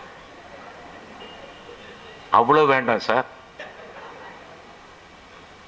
என்ன சார் ரொம்ப சுருக்கிட்டீங்களே, கொஞ்சம் கொடுமைப்படுத்தி அப்புறம் கழுவணும், 1 வாரம் கழிச்சு வாங்கன்னு சொல்லி நெகட்டிவ் ஆக்கி, நெகட்டிவ கழுவி பிரிண்ட் போட்டு, இன்னைக்கு ஒரே செகண்ட் அப்படின்னா செல்ஃபி. எத்தனை கருவிகளை அதுக்குள்ள வச்சிருக்கிறான் சார். இந்த அறிவு வேணுமா வேண்டாமா? என் கேள்வி அதான். இந்த அறிவினுடைய கண்டுபிடிப்பு இது வேணுமா வேண்டாமா? இந்த மைக் வேணுமா வேண்டாமா? இந்த வெளிச்சம் வேணுமா வேண்டாமா, இந்த ஃபேன் வேணுமா வேண்டாமா? வேணும். எல்லாமே அறிவினுடைய வெளிப்பாடு, எல்லாமே அறிவினுடைய வெளிப்பாடு. ஆனா அதை நம்ம எப்படி பயன்படுத்துறோம்? நீங்க யோசிச்சு பாருங்க. நீ சொன்ன உடனே எல்லாரும் ஆஃப் பண்ணி வச்சுட்டு அப்படியே அமைதியா கேட்டுக்கிட்டே இருக்கு. பல கூட்டங்கள்ல பாக்குறேன், அது தடவிக்கிட்டே இருப்பாங்க. அது முன் வரிசையில் உட்காந்துக்கிட்டு, சார் நீங்க நம்புவீங்களோ நம்ப மாட்டீங்களா, நான் நொந்து நூலாகி போயிருக்கேன். முதல் வரிசையில் உட்காந்துக்கிட்டு நான் பேசிக்கிட்டு இருப்பேன் சார், ஒரு கூறுகிட்ட பய, நான் எனக்கு தெரிஞ்சதெல்லாம் பாரதியார், எண்ணிய முடிதல் வேண்டும், நல்லவே எண்ணல் வேண்டும், திண்ணிய நெஞ்சம் வேண்டும், இப்படி அந்த பாட்டுக்கு விளக்கம் சொல்லிக்கிட்டு இருப்பேன். அங்க ஒரு ஆள் உட்கார்ந்துட்டு இருந்த, அதாவது நான் கிறுக்கு பயலுக்கு பிறந்த கிறுக்கு பய, அவரும் பெரிய ஞானி.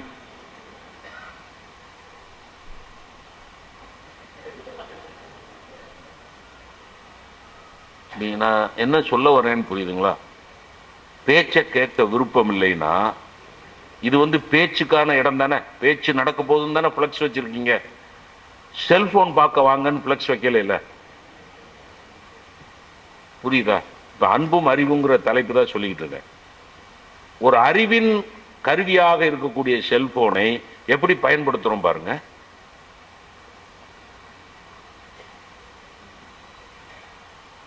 இது ஒரு அவமானம் இல்லையா? பேசுகிற பேச்சாளனை அவமதிப்பது இல்லையா? கத்ரி கோபால்நாத் உயிரை கொடுத்து சாக்ஸ் வாசிச்சுக்கிட்டு இருக்காரு, இதை தடவிக்கிட்டே இருக்கான்.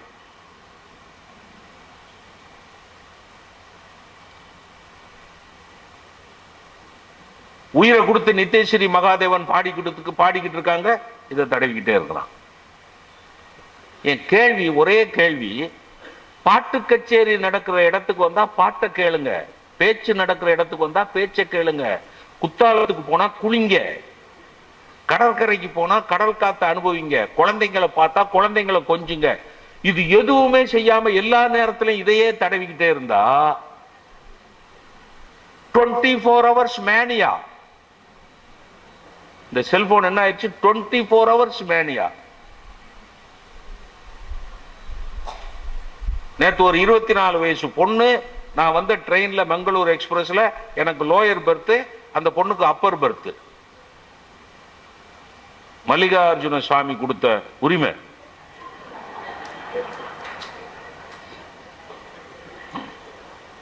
நான் லோயர் பெர்த், அந்த குழந்தை அப்பர் பெர்த் சார்.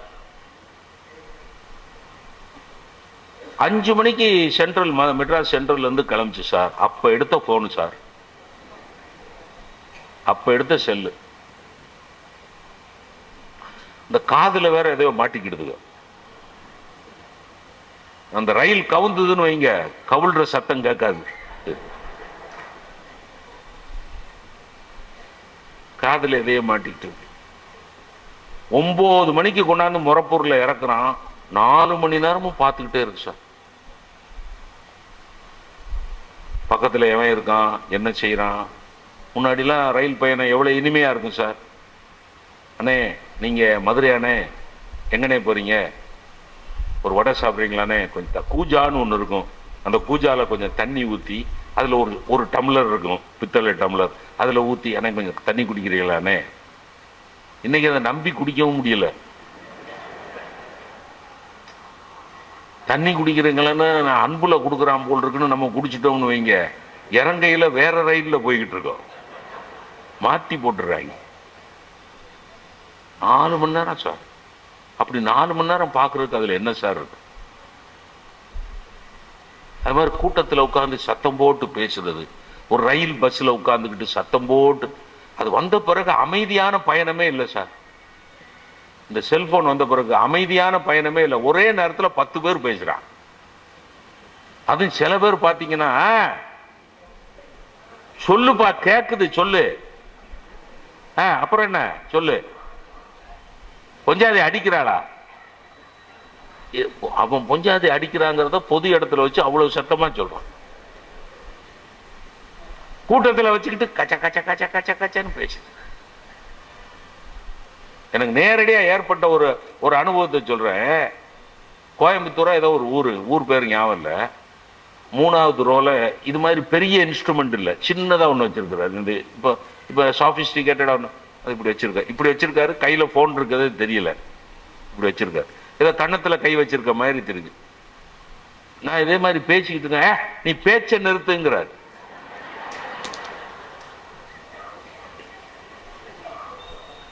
பேச்சை நிறுத்தப்பா. நான் பார்க்குறேன், அவர் தான் வச்சிருக்கேன். ஆனால் அவர் கையில் இருக்க ஃபோன் தெரியல எனக்கு. ஒன்னும் இல்லை, நீ பேசுங்கிறார். நம்மளே இல்லை போட்டிருக்காது. ஏதோ பேச்சை நிறுத்து, நீங்களாம் ஒரு மனுஷன். இதே சத்தம் சார், நீங்க நம்ப மாட்டீங்க, இதே சத்தம். அன்னைக்கு தான் நான் ஒரு முடிவுக்கு வந்தேன். அலங்காரமா உடை உடுத்தி இருக்கிறதுக்கும் பண்பாட்டுக்கும் ஒரு சம்பந்தமும் இல்லை அப்படிங்கிறது அன்னைக்கு தான் முடிவுக்கு வந்தேன். நீட்டா ட்ரெஸ் பண்ணியிருந்தான் சார் அந்த ஆளு. ஆனா ஒரு சபையில எப்படி நடந்துக்கணுங்கிற அடிப்படை பண்பாடு அவனுக்கு தெரியல சார். நீ பேச்சை நிறுத்து. புதன்கிழமை வாங்கின 5000 அடுத்த புதன்கிழமை தாரேன்னு சொன்ன தந்தியா? நீ சொன்ன நேரத்தில் பணத்தை திருப்பி கொடுக்க முடியாத பயிலுக்கெல்லாம் என்ன பேச்சு? பேச்சை நிறுத்து அப்படின்னு நிறுத்திட்டான். பேசி முடிச்சுட்டு இறங்குறேன். என்னை விட வயசுல சின்ன பொண்ணு, ஒரு 25-30 வயசு பொண்ணு. ஐயா வணக்கம், ஐயா வணக்கம், இவ்வளோ அருமையா பேசுறீங்க, ஆனா வாங்கின காசை திருப்பி கொடுக்க வேண்டாமா ஐயா? எவ்வளோ பெரிய வேதனையா இருக்கும், யோசிச்சு பாருங்க. அந்த பொண்ணு சத்தியம்னு நம்பிடுச்சு சார். நான் இவன்கிட்ட காசு வாங்கிட்டு, அதுதான் அவன் கத்துறான் போல் இருக்கு. இவர் பேசிக்கிட்டு இருக்கையில் இந்த கத்து கத்துறானா, பேசிக்கிட்டு இருக்கையில் இந்த கத்து கத்துறானா. இவன் கைமாத்து வாங்கிட்டு என்ன பண்ணல, ரிட்டர்ன் பண்ணல. அப்புறம் பெரிய புராணம் சொல்றான். வாங்கின காசை திருப்பி கொடுக்கறதுக்கு வக்கு இல்லாத பயலுக்கு என்ன பெரிய புராணம்? அவன் புராணமே பெரிய புராணம். புரியுதுங்களா? இது டிஸ்டர்பிங் இல்லையா? பண்பாட்டு குறைபாடு இல்லையா? இதுக்கெல்லாம் என்ன காரணம்? அறிவின் வழியாக நிறைய வளர்ச்சிகள் வந்துருச்சு. ஆனா அதை சமூக நேர்த்தியோடு, சமூக நன்மைக்காக, அன்போடு பயன்படுத்துகிற தன்மை குறைஞ்சுக்கிட்டே வருது. என்னோட பாயிண்ட் இதுதான். இந்த நாட்டில் அறிவுள்ளவர்கள் நிறைய இருக்கிறார்கள், ஆனால் அன்புள்ளவர்கள் குறைந்து கொண்டே வருகிறார்கள். இன்னும் கூட பளிச்சுன்னு ஒரு வாக்கியத்தில் சொல்லணும்னா, இந்த நாட்டில் நிறைய அவஸ்தைகள் வந்து விட்டன, நிறைய அவலங்கள் வந்து விட்டன, நிறைய துன்பங்கள், துயரங்கள் வந்து விட்டன. எல்லாவற்றுக்கும் அடிப்படை காரணம் அன்பர்களே, இந்த நாட்டில் அறிவுள்ளவர்கள் இருக்கிறார்கள், ஆனால் அன்பற்ற செயல்களில் ஈடுபடுகிறார்கள். அறிவுள்ளவர்களின் அன்பற்ற செயல்களால் தான் இந்த அவஸ்தைகளும் அவதிகளும். அறிவுள்ளவர்களின் அன்பற்ற செயல்கள். நிறைய அறிவு இருக்கு சார். என் குழந்தை, சின்ன பேர குழந்தை அதை வச்சு விளையாடுது சார். அத்தனை கேம் விளையாடு. தாத்தா வேர் இஸ் மை ட்ரெயின் ஒரு ஆப் இருக்கு தாத்தா, நீங்க அதை உங்களுக்கு நான் பண்ணி தரேன் தாத்தா. எந்த ஸ்டேஷன்ல வண்டி? நீ 12 வயசு குழந்தை செஞ்சு கொடுத்தது. அவமானமா இருந்தது. பரவாயில்ல, அறிவு தானே சார். 12 வயசு குழந்தை இதை எனக்கு அப்ளை எப்படி ஆப் செய்யணும்னு சொல்லி கொடுக்கு sir. Where is my train ஒன்று இருக்கு தாத்தா, நீங்க முறப்பூர்ல இறங்கணும்னா நீங்க அதை பார்த்துட்டே வந்தீங்கன்னா முறப்பூர்ல இருந்து எவ்வளவு தூரத்துல வண்டி நிக்குது அப்படிங்கறதெல்லாம் கண்டுபிடிச்சுக்கலாம் தாத்தா. அது அப்படின்னா அதை சொல்லி கொடுக்கு சார். மகிழ்ச்சி தானே? இந்த அறிவு வேணும்ல. ஆனா அந்த குழந்தைக்கு நாம என்ன சொல்லி கொடுக்கணும்? அறிவினுடைய வெளிப்பாட்டை, அறிவினுடைய கருவியை அன்போடு பயன்படுத்த வேண்டும். இதுதான் என்னோட மெசேஜ். இன்னைக்கு சொல்லக்கூடிய செய்தியே இதுதான். அறிவுள்ளவர்கள் அன்போடு நடந்து கொள்ள வேண்டும். அப்துல் கலாம் போல, ராமகிருஷ்ண பரமஹம்சர் போல, சுவாமி விவேகானந்தர் போல. பரமஹம்சர் ஒரு ராணி ராஜாமணின்னு ஒரு அம்மா இருந்தாங்க. அவங்க மருமகனோட காசிக்கு யாத்திரை போறாரு. அந்த காசிக்கு யாத்திரை போற போது வழியில ஒரு கிராமத்துல பஞ்சம், ஏழை எளியவங்க துடிச்சுக்கிட்டு இருக்காங்க. அப்ப அந்த ராஜ குடும்பத்தை சேர்ந்த மருமகன்கிட்ட பரமஹம்சர் சொன்னார், இவங்களுக்கான சாப்பாட்டுக்கு வழி பண்ணுன்னு. அவர் சொன்னார், நாம கொண்டு வந்திருக்கிற பணத்துல இவங்களுக்கெல்லாம் சாப்பாடு வாங்கி கொடுத்துட்டோம்னா நம்ம காசிக்கு போக முடியாது. பரமஹம்சர் என்ன சொன்னார்? நம்மனா என்ன பண்ணுவோம்? போயிடுவோம். பரமஹம்சர் என்ன சொன்னார் தெரியுமா? இங்கே பசியால் வாடக்கூடிய இந்த மக்களுக்கு உணவு கொடுக்க முடியவில்லை என்றால் அந்த பணத்தை வைத்துக்கொண்டு காசிக்கு வருவதற்கு நான் தயாராக இல்லை. இந்த பசியை ஆற்றினால்தான் காசி யாத்திரை தொடங்கும்னார். அவர் ராஜாங்கத்துக்கு போன் பண்ணி பணம் கொண்டு வந்து ஒரு வாரம் இருந்து அந்த ஏழை மக்களுக்கு உணவை கொடுத்து விட்ட பிறகுதான் பரமஹம்சர் காசி யாத்திரைக்கு புறப்பட்டார். நண்பர்களே, இப்ப நான் என்ன நினைக்கிறேன் தெரியுமா? மக்கள் தொண்டே மகேசன் தொண்டு என்பது கோஷமாக இருக்கக்கூடாது. மக்கள் தொண்டே மகேசன் தொண்டு என்பது வெறும் கோஷமாக இருக்கக்கூடாது, வாழ்க்கையாக மாற வேண்டும். பரமஹம்சர் வாழ்ந்து காட்டினார். சுவாமி விவேகானந்தர்கிட்ட போய் கேட்டாங்க, நாங்க ஒரு ஆன்மீக மாநாடு போடுறோம், நீங்க தலைமை தாங்க வரணும் அப்படின்னாரு. அப்ப வங்காளத்துல பஞ்சம் தலைவிரிச்சு ஆடிக்கிட்டு இருக்கு. அப்ப சுவாமி விவேகானந்தர் கேட்டார், வங்காளத்துல பஞ்சம் தலைவிரிச்சு ஆடிக்கிட்டு இருக்கே, இந்த பஞ்சத்தை போக்குவதற்கு உங்க ஆன்மீக சங்கத்தில இருந்து ஏதாவது செய்தீர்களா அப்படின்னு கேட்டோம். இல்ல இல்ல, அதெல்லாம் அப்புறம் பார்த்துக்கலாம், முதல் மாநாடு நடத்துவோம். விவேகானந்தர் என்ன சொன்னார்? முதலில் பஞ்சத்தை போக்குங்கள், அப்புறம் மாநாடு நடத்தலாம். ஆன்மீகம் என்பது மாநாட்டில் இல்லை நண்பர்களே. ஆன்மீகம் என்பது அடுத்தவனுடைய கண்ணீரை துடைப்பதில் இருக்கிறது என்பதை பரமஹம்சர் வாழ்ந்து காட்டினார். விவேகானந்தர் வாழ்ந்து காட்டினார். திருவள்ளுவர் எடுத்து சொன்னார். அடுத்தவனுடைய பசியை போக்கலன்னா அந்த ஆன்மீகம் எதற்கு? நீங்கள் சம்பாதிக்கிற பணத்தை சேமித்து வைப்பதற்கு ஒரு பெரிய சிறந்த வங்கி இருக்கிறதுன்னா திருவள்ளுவர்.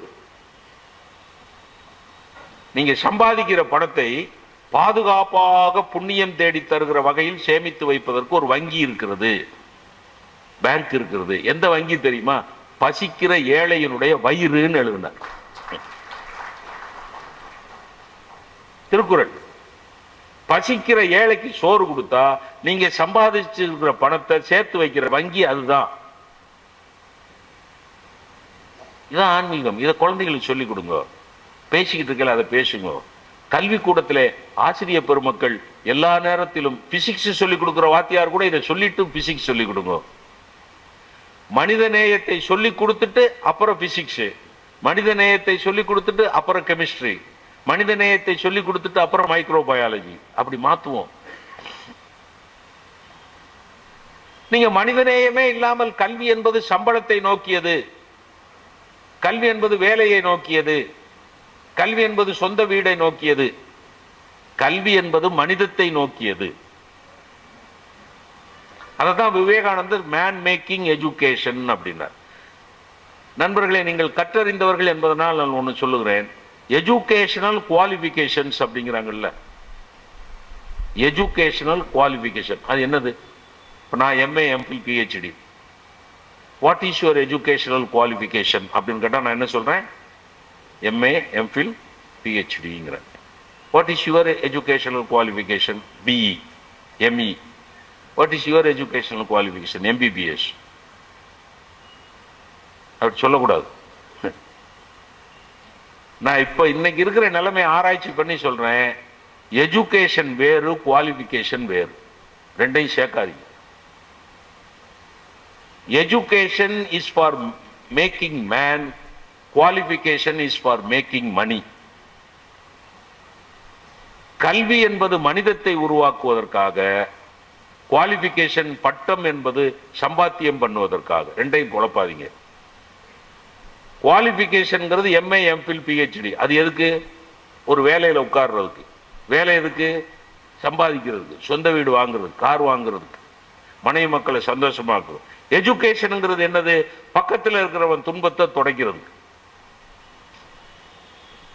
அப்ப ஆன்மீகம் என்பது கருப்பையிலிருந்து, கல்வி கூடத்திலிருந்து, சமூகத்திலிருந்து, அரசியலிலிருந்து, தொலைக்காட்சியிலிருந்து எல்லா இடத்திலையும் செழிக்க வேணும். குறிப்பாக குடும்பத்தில் ஆரம்பித்து கல்வி கூடத்தில் செழிக்க வேண்டும். கல்வி கூடத்தில் ஒரு ஸ்பிரிச்சுவல் அட்மாஸ்பியர் இருக்க வேண்டும். வெறுமனே பட்டம் வாங்க இப்படி வாக்கிங் என்சைக்ளோபீடியாஸ் உருவாக்க கூடாது. கல்விக்கூடம் என்பது ஒரு பேசக்கூடிய அகராதிகளை உருவாக்க கூடாது. அவனுக்கு பிசிக்ஸ் தெரியும் சார், கெமிஸ்ட்ரி தெரியும் சார், மனித தன்மை உண்டா? இதுதான் ஆன்மீகம். சார் என் பேரன், என்னோட பேரன் 2.5 வயசு சார், மெட்ராஸில் இருக்கிறான், சின்ன பையன். 2வது பையனுக்கு 2வது பையன், 2வது பையனோட ரெண்டாவது பையன். அவனை கூப்பிட்டுக்கிட்டு என் பையன், நான், என் மனைவி 3 பேரும் பிளே ஸ்கூலில் சேர்க்கறதுக்கு கூப்பிட்டு போனோம் சார். Play school. அங்கே ஒரு மேடம் பிரின்சிபல். அந்த மேடம் பிரின்சிபல் பேர் மனோன்மணி. மனோன்மணின்னு போர்டு வச்சு எம்ஏ எம்பிலாம் போட்டு, மேடம் இது என் கிராண்ட்சன். அவன் ப்ரொஃபஸர் வாங்க வாங்க வாங்க, உங்களை நான் பார்த்துருக்கேனே டிவியில். ரொம்ப சந்தோஷமாயிடுச்சு. அட்மிஷன் போட்டுருவாங்க. ஏன்னா அது ரொம்ப கஷ்டமான பள்ளிக்கூடம். அட்மிஷன் போட்டுருவாங்க, வெரி குட் அப்படின்ட்டு. Thank you madam, take your seat. நான் என் மனைவி, உட்காருமா. இவங்க இது கேள்வி சரியா? கூடவே வந்திருக்கா என் மனைவி. ஓ, இந்த ஆச்சரியத்துக்கு என்ன அர்த்தம்? இது ஏதாவது விளங்குதா? ஹூ இஸ் ஷீன்னு கேட்டேன். ஷீ இஸ் மை ஒய்ஃப்ன்ட்டேன். ஓ அப்படின்னா அவ சந்தேகப்படுவாளா இல்லையா? இது விவரம் இல்லாம பேசுற எதுக்கு? அது இந்த இங்கிலீஷ் படிச்ச பிள்ளைகளோட ரியாக்ஷன்ஸ் இருக்க. அங்கிள், என்ன அங்கிள்?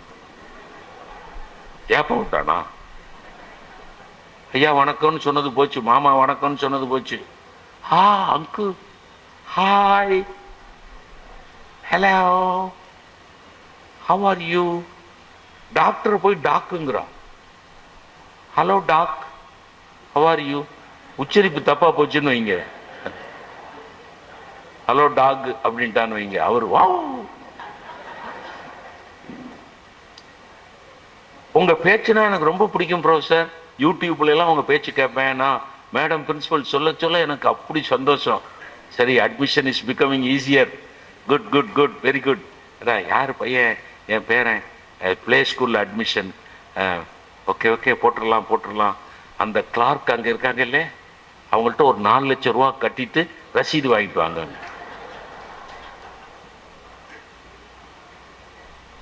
மேடம் பிளே ஸ்கூல்ல மேடம் எம்பிபிஎஸ் சீட்டு கேட்கல, பிஇ சீட்டு கேட்கல, பிளே ஸ்கூலு. பிளே ஸ்கூலுக்கு தான் 4 லட்சம். அதுவும் உங்க பேச்சு எனக்கு ரொம்ப பிடிக்குங்கிறதுனால 4 லட்சம், இல்லைன்னா 5 6. என் மனைவி வெள்ளந்தியா கேட்கிறா, மேடம் 4 லட்சம் ரூபா கேட்குறீங்களே, அப்படி என்ன மேடம் செய்வீங்க? அந்த மேடம் பிரின்சிபல் சொல்லிச்சு, நீங்க ஷார்ப்பா 8:30க்கு உங்க பேரனை கொண்டாந்து விட்டுட்டீங்கன்னா நாங்க பால் கொடுத்து தூங்க வச்சிருவோம்.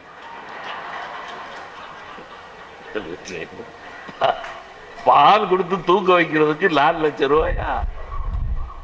அந்த பேங்க்ல போட்டா வட்டிக்கு பால் வாங்கி கொடுப்பல. புரியுதுங்களா? இது என்ன அட்மாஸ்பியர்? இங்க எப்படி ஆன்மீகம் தலைக்கும்? இங்க படிக்கிற பிள்ளைகள் என்ன பண்ணும்? யோசிச்சு பாருங்க. இந்த படிச்சு டிகிரி வாங்கிட்டு வெளியே வர்ற பிள்ளைகள் என்ன பண்ணும்? என்ன பண்ணுது? அப்போ குடும்பம், கல்விக்கூடம், அரசியல், ஆன்மீகம், கோயில். ஆன்மீகம் தலைக்க வேண்டிய கோயில் கமர்ஷியல் ஆயிடுது. சில கசப்பான விஷயங்களை பேசிதான் ஆகணும். எந்த கோயிலையாவது ஒரு நிம்மதியா போய் சாமி கும்பிட முடியுதா? 500 ரூபாய் ஸ்பெஷல் தரிசனம்னா அதுல 1500 பேர் நிக்கிறான். அப்ப எல்லார்ட்டையும் பணம் இருக்கு. ஒரு முக்கியமான ஆள் வந்துட்டாருன்னா எல்லாரையும் நிறுத்தி வச்சிடறான். ஒரு மந்திரி வந்துட்டாருன்னா பொதுமக்களுக்கு இடமே இல்லை. கோயில் இந்த அட்மாஸ்பியர் எப்படி சார்? பொறுமையா நின்று நம்ம சொல்ற கோத்திரம், நட்சத்திரம், பேரை ஐயர் கேட்க மாட்டேங்கிறார் சார். இப்ப 6 பேர் சொல்லணும்னு வைங்களேன். உங்களுக்கு அந்த அனுபவம் உண்டா இல்லையா? எனக்கு உண்டு. பேர் சொல்லுங்க அப்படிங்கிறார். ராமச்சந்திரன் பூரட்டாதி, ராமலட்சுமி உத்திரட்டாதி. போயிடுறாரு சார். அதுக்கப்புறம் எங்க வீட்டில் 8 பேர் இருக்காங்க சார்.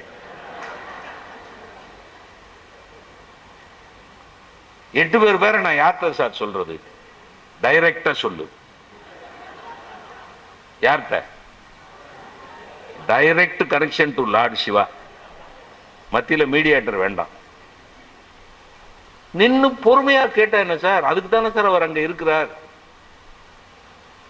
சொல்லுங்க. நிக்க முடியாது, ஏன்னா கூட்டம் பெருசா இருக்கு. அவ்வளவு பெரிய கூட்டத்துல 8 பேர் 10 பேர் அவர் கேட்டுக்கிட்டு இருந்தா அவர் எல்லாருக்கும் அர்ச்சனை பண்ண முடியாது. நியாயத்தையும் பார்க்கணும்ல.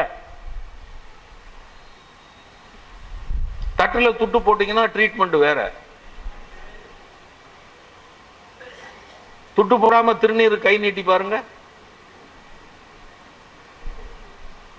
ஒரு ஒரு 20 ரூபாய போட்டு கேட்டு பாருங்க. துட்டு போடலன்னா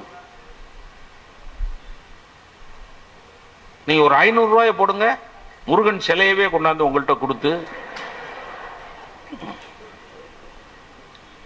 ஒரு 10 நிமிஷம் வச்சுக்கோங்க, நன்னா பேசுங்க. யார்கிட்ட? Murugan. You have a direct conversation with lord Muruga. ஒரு 10 நிமிஷம் கழிச்சு கலெக்ட் பண்ணிக்கிறேன். கலெக்ட் பண்றதுக்கு முருகா என்ன மெட்டீரியலா? இதே வாக்கியத்தை சொன்னார் சார் ஒரு ஐயர். 10 நிமிஷம் கழிச்சு வந்து கலெக்ட் பண்ணிக்கிறேங்கிறார். யார? லார்டு முருகா. திருச்செந்தூர்ல சூரசம்ஹாரம் நடக்குது, போலீஸ் அனௌன்ஸ்மெண்ட். இதெல்லாம் யோசிங்க சார், எவ்வளவு ஆன்மீகம் கீழே போயிடுச்சுன்னு பாருங்க. திருச்செந்தூர்ல சூரசம்ஹாரம், பெருங்கூட்டம், கடற்கரை பூரா பெருங்கூட்டம். அனௌன்ஸ்மெண்ட், போலீஸ் அனௌன்ஸ்மெண்ட் என்ன தெரியுமா? உங்கள் குழந்தைகளை, நகைகளை, பணங்களை எல்லாம் பத்திரமாக பார்த்து கொள்ளவும், இழந்தால் போலீஸ் பொறுப்பல்ல. இப்ப நமக்கு அடிப்படை என்ன கேள்வி தெரியுமா? சூரனையே வதைக்கிற அந்த முருகன், ஆற்றல் உள்ள முருகன், என் மணிப்பரிசை காப்பாத்தி கொடுக்க மாட்டாரா? என் குழந்தைய காப்பாத்தி கொடுக்க மாட்டாரா? இப்போ அடிப்படை கேள்வி என்ன வந்துருதுன்னா, என் குழந்தைய நான் தான் பாதுகாப்பா வச்சுக்கணும்னா போலீஸ் எதுக்குன்னு ஒரு கேள்வி வருது. அடுத்த கேள்வி முருகன் எதுக்குன்னு ஒரு கேள்வி வருதுல்ல. புரியுதுங்களா? அப்ப எங்கே ஆன்மீகம் செழித்திருக்க வேண்டுமோ, எங்கே அன்பு மட்டுமே இருக்க வேண்டுமோ, அங்க கூட என்ன வந்துருச்சு? வணிகமயம், கமர்ஷியலைசேஷன், பணம். திருச்செந்தூர்ல ஒரு ஐயர்கிட்ட கேட்டேன், சுவாமி இந்த பன்னீர் இலையில திருச்செந்தூர்ல மட்டும் ஏன் சுவாமி பன்னீர் இலையில திருநீர் கொடுக்குறீங்க அப்படின்னு கேட்டேன். அவர் எனக்கு தெரியாதுன்ட்டார். அவர் ஐயர், அங்க பூஜை பண்ற ஐயர், தெரிஞ்சிருக்கணும்ல. எதனால அந்த ஐதீகம். இப்ப இன்னைக்கு அந்த அவர் செல்வ முத்துக்குமார சாமி பட்டர் அவ்வளவு விளக்கம் சொன்னார் சார். ஆனா என்ன, நிக்க முடியல, எனக்கு நிக்க முடியல, ஸ்பைன் ப்ராப்ளம், முதுகு தண்டு. ஆனா ஜெகநாதன் வந்து ஒரு ஞான புருஷன். என் கூட அந்த ஜெகநாதன் இருக்காரு, ஒரு ஞான வள்ளல். என் முகத்தையே 10 நிமிஷம் பார்த்தாரு. பார்த்துட்டு லேசா ஒரு ஹிண்ட் அடிச்சாரு. சார் நிக்க முடியலையா அப்படின்னாரு.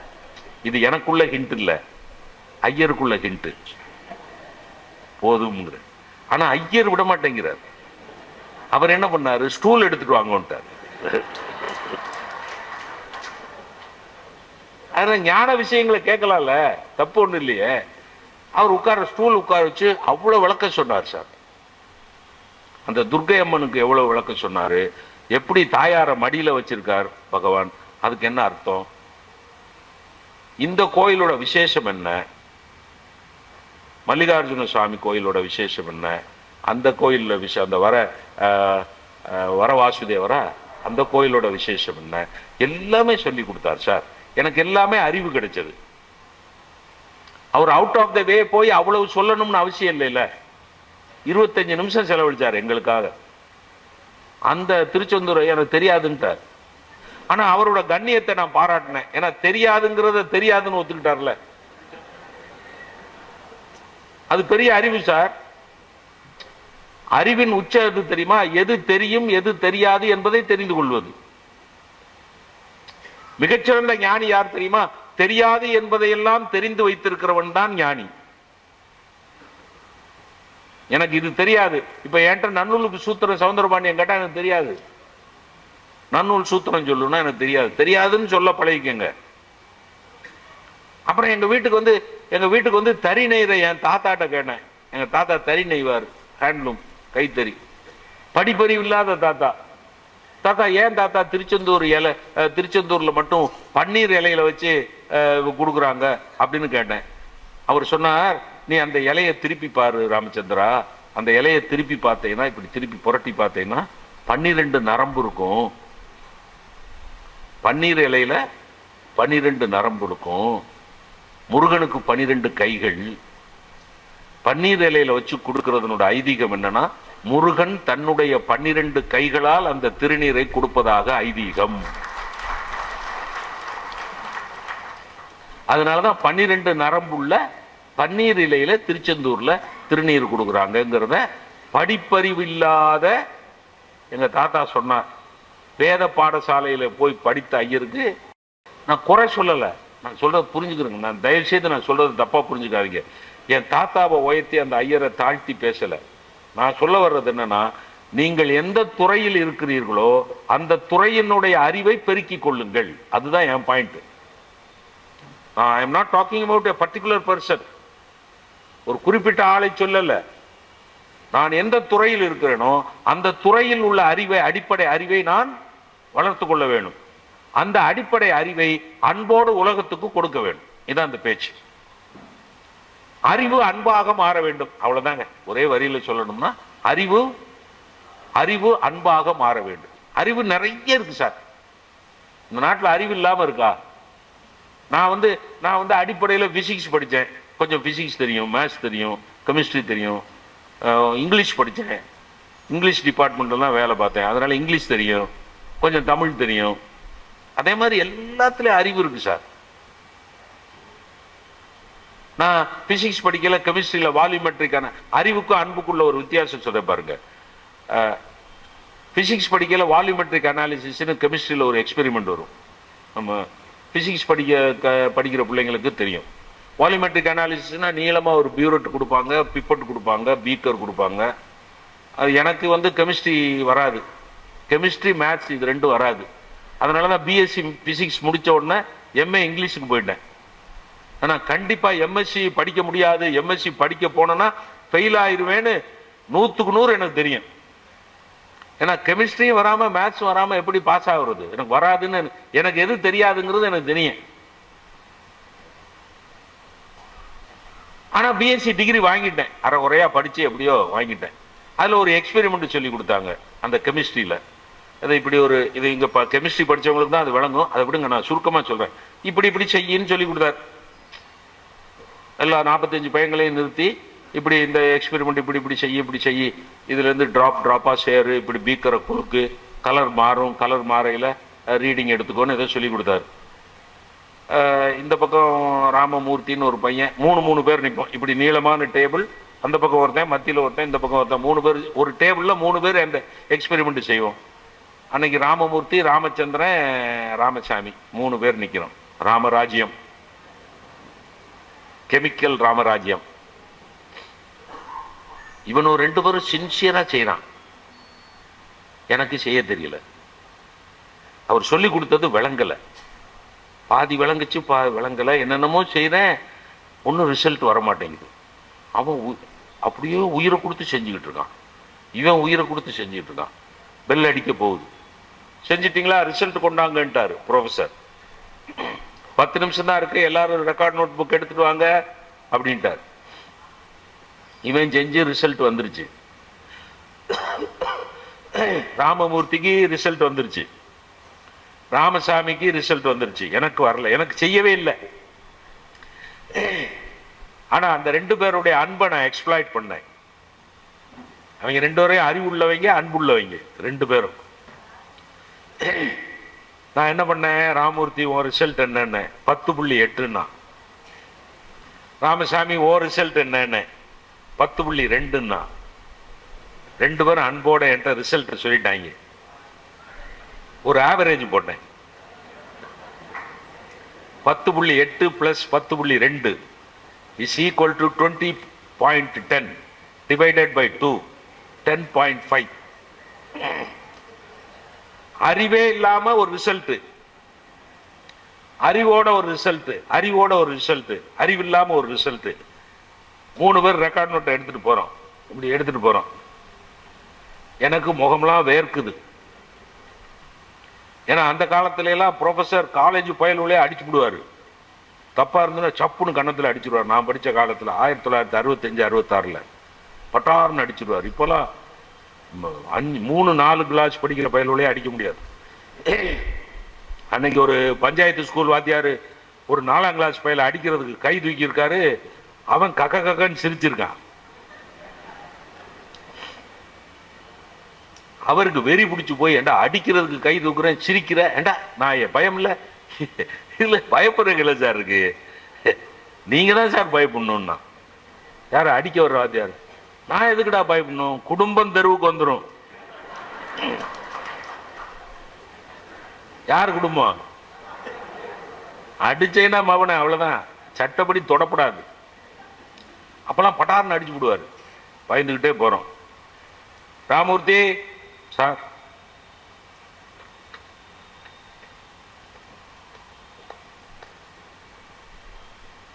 என்னடா ரிசல்ட் சார்? 10.8. ஒழுங்கா செஞ்சியா? செஞ்சாச்சு. ஒழுங்கா செஞ்சா எப்படிடா 10.8 வரும்? அறிவு போடா, அங்க போய் நில்லு. போ அங்க போய் நில்லு. போ சார் போடா, அங்க போய் நில்றா. ராமசாமி சார் அவனுக்கு 10.8 உனக்கு 10.2 வாடா. கழுத மேய்க்க போங்கடா. ஏன்டா ஏன் கழுத்தா இருக்கிறீங்க? மாடு மேய்க்கிற பயில எல்லாம் கொண்டாந்து கெமிஸ்ட்ரி படிக்க வச்சுக்கிட்டு பிசிக்ஸ் படிக்க வச்சு போடா போய் நில்ற அங்க போய். ராமச்சந்திரன் கடவுளே, 2 பேரும் ஒழுங்கா செஞ்சவே, நான் செய்யவே இல்லை. நான் ஒரு 10.5க்கு ரீடிங் எழுதியிருக்கேன். ரிசல்ட்டை வச்சுக்கிட்டு ரீடிங் எழுதியிருக்கேன். அந்த 10.5 வர்ற மாதிரி ரீடிங்கை போட்டிருக்கேன். இன்னைக்கு செத்தமுடா இன்னைக்கு அப்படின்னு கொண்டு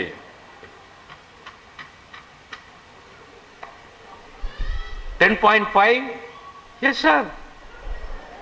wow, good, very correct result. இது 10.5 வெரி குட் ரிசல்ட். வெரி, அது ஜோக் இல்ல. Keep it up. அது கூட ஜோக் இல்ல. both of you come here. யாரு? both Ramamurthy and Ramasamy come here sir. இந்த எக்ஸ்பெரிமெண்ட் எப்படி செய்யணும்னு ராமச்சந்திரன் கேட்டு செய்யுங்க.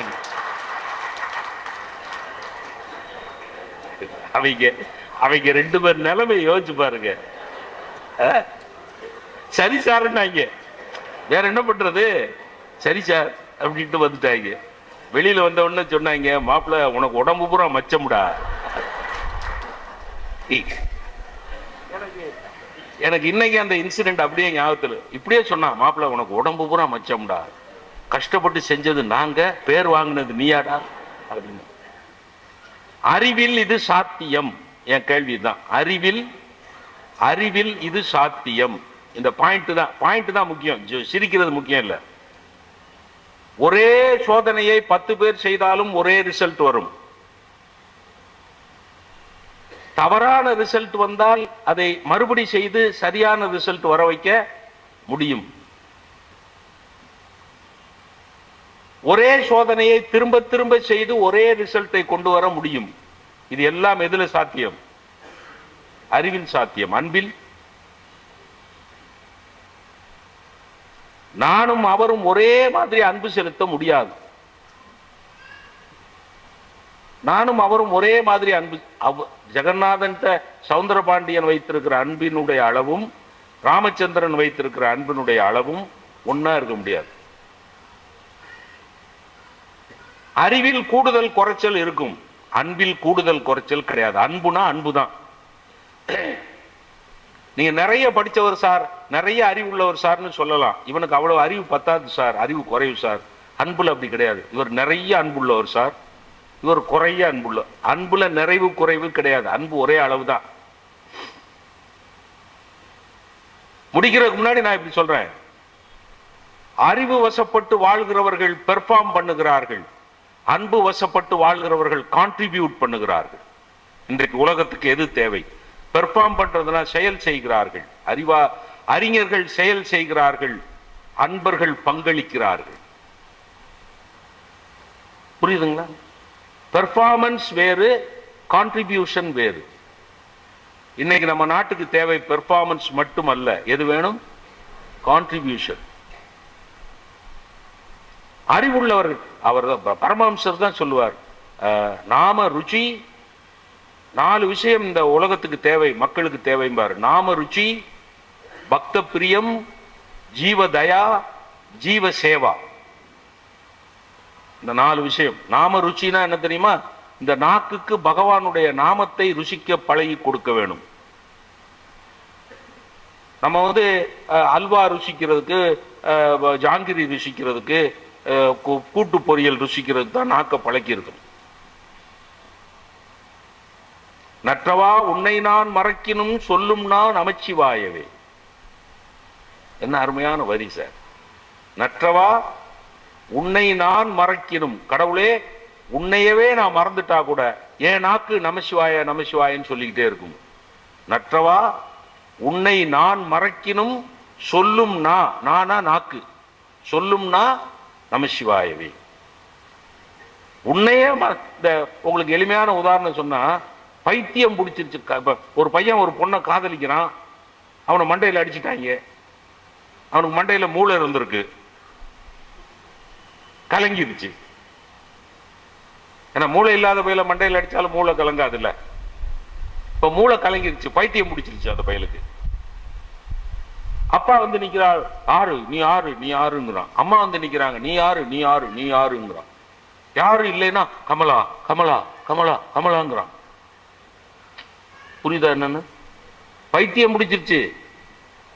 எல்லாரையும் மறந்துட்டான், அப்பாவை மறந்துட்டான், அம்மா மறந்துட்டான், அண்ணனை மறந்துட்டான், ஊரை மறந்துட்டான், பேரை மறந்துட்டான், எல்லாம் மறந்துட்டான். ஆனா கமலா கமலா கமலாங்கிறான். யார் அது? அவன் காதலிச்ச பொண்ணோட பேரு கமலா. இது லௌகீகம். நான் சொல்ற உதாரணம் லௌகீகம். ஆன்மீகத்தில் என்ன தெரியுமா? நற்றவா உன்னை நான் மறக்கினும் சொல்லும் நான் நமசிவாய். அந்த நாம ருச்சி சொல்லி கொடுங்கன்னார். அதான் ஆன்மீகம். பக்த பிரியம். பக்த பிரியம்னா பக்தர்களுக்கு உதவி செய்யுங்க, நல்ல பக்தர்களுக்கு. நமக்கு மயக்க மருந்து கொடுத்து அள்ளிக்கிட்டு போறவனுக்கு உதவி பண்ணிடாதீங்க. அதே மாதிரி இந்த பரிகாரம் தேடுறது, அது தேடுறது, அவர்கிட்ட போய் அந்த சாமியார்கிட்ட போறது, இந்த சாமியார்கிட்ட போறதுல ஒன்றும். கோயிலுக்கு போனா போறோம், ஆசிரமத்துக்கெல்லாம் போகாதீங்க, கோயிலுக்கு போங்க. ஏன்னா உங்களுக்கு ஐஜியே பழக்கமாயிட்டாருன்னா கான்ஸ்டபிள் நட்பு தேவையில்லைல்ல. புரியுதா? ஐஜியே உங்களுக்கு க்ளோஸ் ஃப்ரெண்டு, கான்ஸ்டபிள்கிட்ட போய் ஏன் கெஞ்சிக்கிட்டு நிக்கணும்? ஐஜி பழக்கம் இல்லாட்டா தான் கான்ஸ்டபிள் வெளியே போகணும். நமக்கு லார்டு சிவாவே, நம்ம சிவபெருமானே நமக்கு அன்பு செய்கிறார், சிவபெருமானே நமக்கு அருள் செய்கிறார்னா இந்த பரிகாரம் செய்யறவங்கள்ட்ட எல்லாம் போய் நிக்கணும்னு அவசியம் கிடையாது. அது ஜோசியம் பார்க்கறது, அது பார்க்கறது, ஜாதி எல்லாம் அறிவியலா இருந்த காலம் மாறி போச்சு. இப்ப எல்லாம் வியாபாரம் ஆயிடுச்சு. இவ்வளவு அழுத்தமா உங்க ஆயுள் ரேகை இருக்கே அப்படின்னாரு. யோ, அது என் பொஞ்சாதி போட்ட சூடியா? சூடு போட்டிருக்கா அழுத்தமா? அதை பார்த்துட்டு அழுத்தமா ஆயுள் ரேகை, கெட்டி ஆயுள் அப்படின்னா, கெட்டி ஆயுள் இல்லை. இவ இப்படி சூடு போட்டுக்கிட்டே இருந்தா அது பெண்களும் சில நேரத்துல ரொம்ப கோவப்பட்டுறாங்க. ரொம்ப பணிவா 73 வயசுல உங்கள்கிட்ட உங்க ஒவ்வொருத்தரோட பாதத்தையும் தொட்டு கேட்டுக்கிறேன். ஒரு காலத்துலதான் பெண்கள் ஆண்களை நம்பி வாழ வந்தாங்க. இப்ப ஆண்கள் தான் பெண்களை நம்பி வாழ்ந்துகிட்டு இருக்காங்க. அன்புங்கிற பேர்ல சில நேரத்துல ரொம்ப படுத்திடுறாங்க. ஏன் வீட்டம்மாலாம் மாத்திரை போட்டீங்களா? போட்டுறேம்மா. போடுங்க. மாத்திரை போடுறது என் நோய் குணமாறது தானே, அதை எடுத்து கொடுக்கலாம். அது இன்னும் சில வீட்டில் ரொம்ப அன்புல செய்வாங்க. என்ன தெரியுமா? இவன் புருஷன் அழுத்து சலிச்சு போய் ஒரு 10:30 மணி 11 மணிக்கு வீட்டுக்கு வந்து, எனக்கு இன்னைக்கு சாப்பாடு வேண்டாமா, பால் மட்டும் கொடுன்னு ஒரு பழத்தை சாப்பிட்டு பாலை குடிச்சிட்டு அலுப்புல தூங்கிடுவான். இந்தம்மா அடுக்கலையில் பாத்திரம்லாம் கழுவிட்டு வந்து பார்த்தா அவன் தூங்கிட்டு இருக்கான், கொரட்டை விட்டு. அவனை போட்டு என்னங்க என்னங்க என்னங்க என்னங்க அவன் என்ன என்ன தூக்க மாத்திரை போடாம தூங்கிட்டீங்க. அவன் தான் தூங்கிட்டான்லம்மா. இது அன்புதான், ஆனா அறிவு கிட்டதானா. தூக்க மாத்திரை போடாம தூங்கிட்டாருங்கிற பதற்றம் ஓகே, அவன் தூங்கிட்டான்ல உட. அதுல அதுல ரொம்ப பெரிய கொடுமை என்ன தெரியுமா, அதுக்கப்புறம் தூக்க மாத்திரை போட்டுட்டு அவன் 4 மணி நேரம் தூங்காம இருப்பான், இவன் தூங்கிடுவான். புரியுதுங்களா? அதுல இந்த சாமியாரு பரிகாரம் இதெல்லாம் விட்டுருங்க. நாம ருச்சி, பக்த பிரியம், ஜீவதயா. ஜீவதயானா என்ன தெரியுமா? பிற உயிர்களிடத்தில் அன்பு. அதுக்கு மேல உச்ச ஸ்டெப்பு ஜீவ சேவா, பிற உயிர்களுக்கு தொண்டு செய்தல். பிற உயிர்களுக்கு தொண்டு செய்வதற்கு அடிப்படை பிற உயிர்களிடத்தில் இருக்கக்கூடிய அன்பு. பிற உயிர்களிடத்தில் அன்பு இல்லைன்னா தொண்டு செய்ய முடியாது. இன்னும் கூட பரமஹம்சர் அழகா ஒரு வாக்கியம் சொல்றார், நான் அந்த உதவி செய்தேன், இந்த உதவி செய்தேன், இந்த உதவி செய்தேன்னு பீத்தி கொள்ளாதே. நான் இன்னைக்கு பிச்சைக்காரனுக்கு 10 ரூபா போட்டேன், 20 ரூபா போட்டேன், அது இப்ப அதையும் போட முடியல.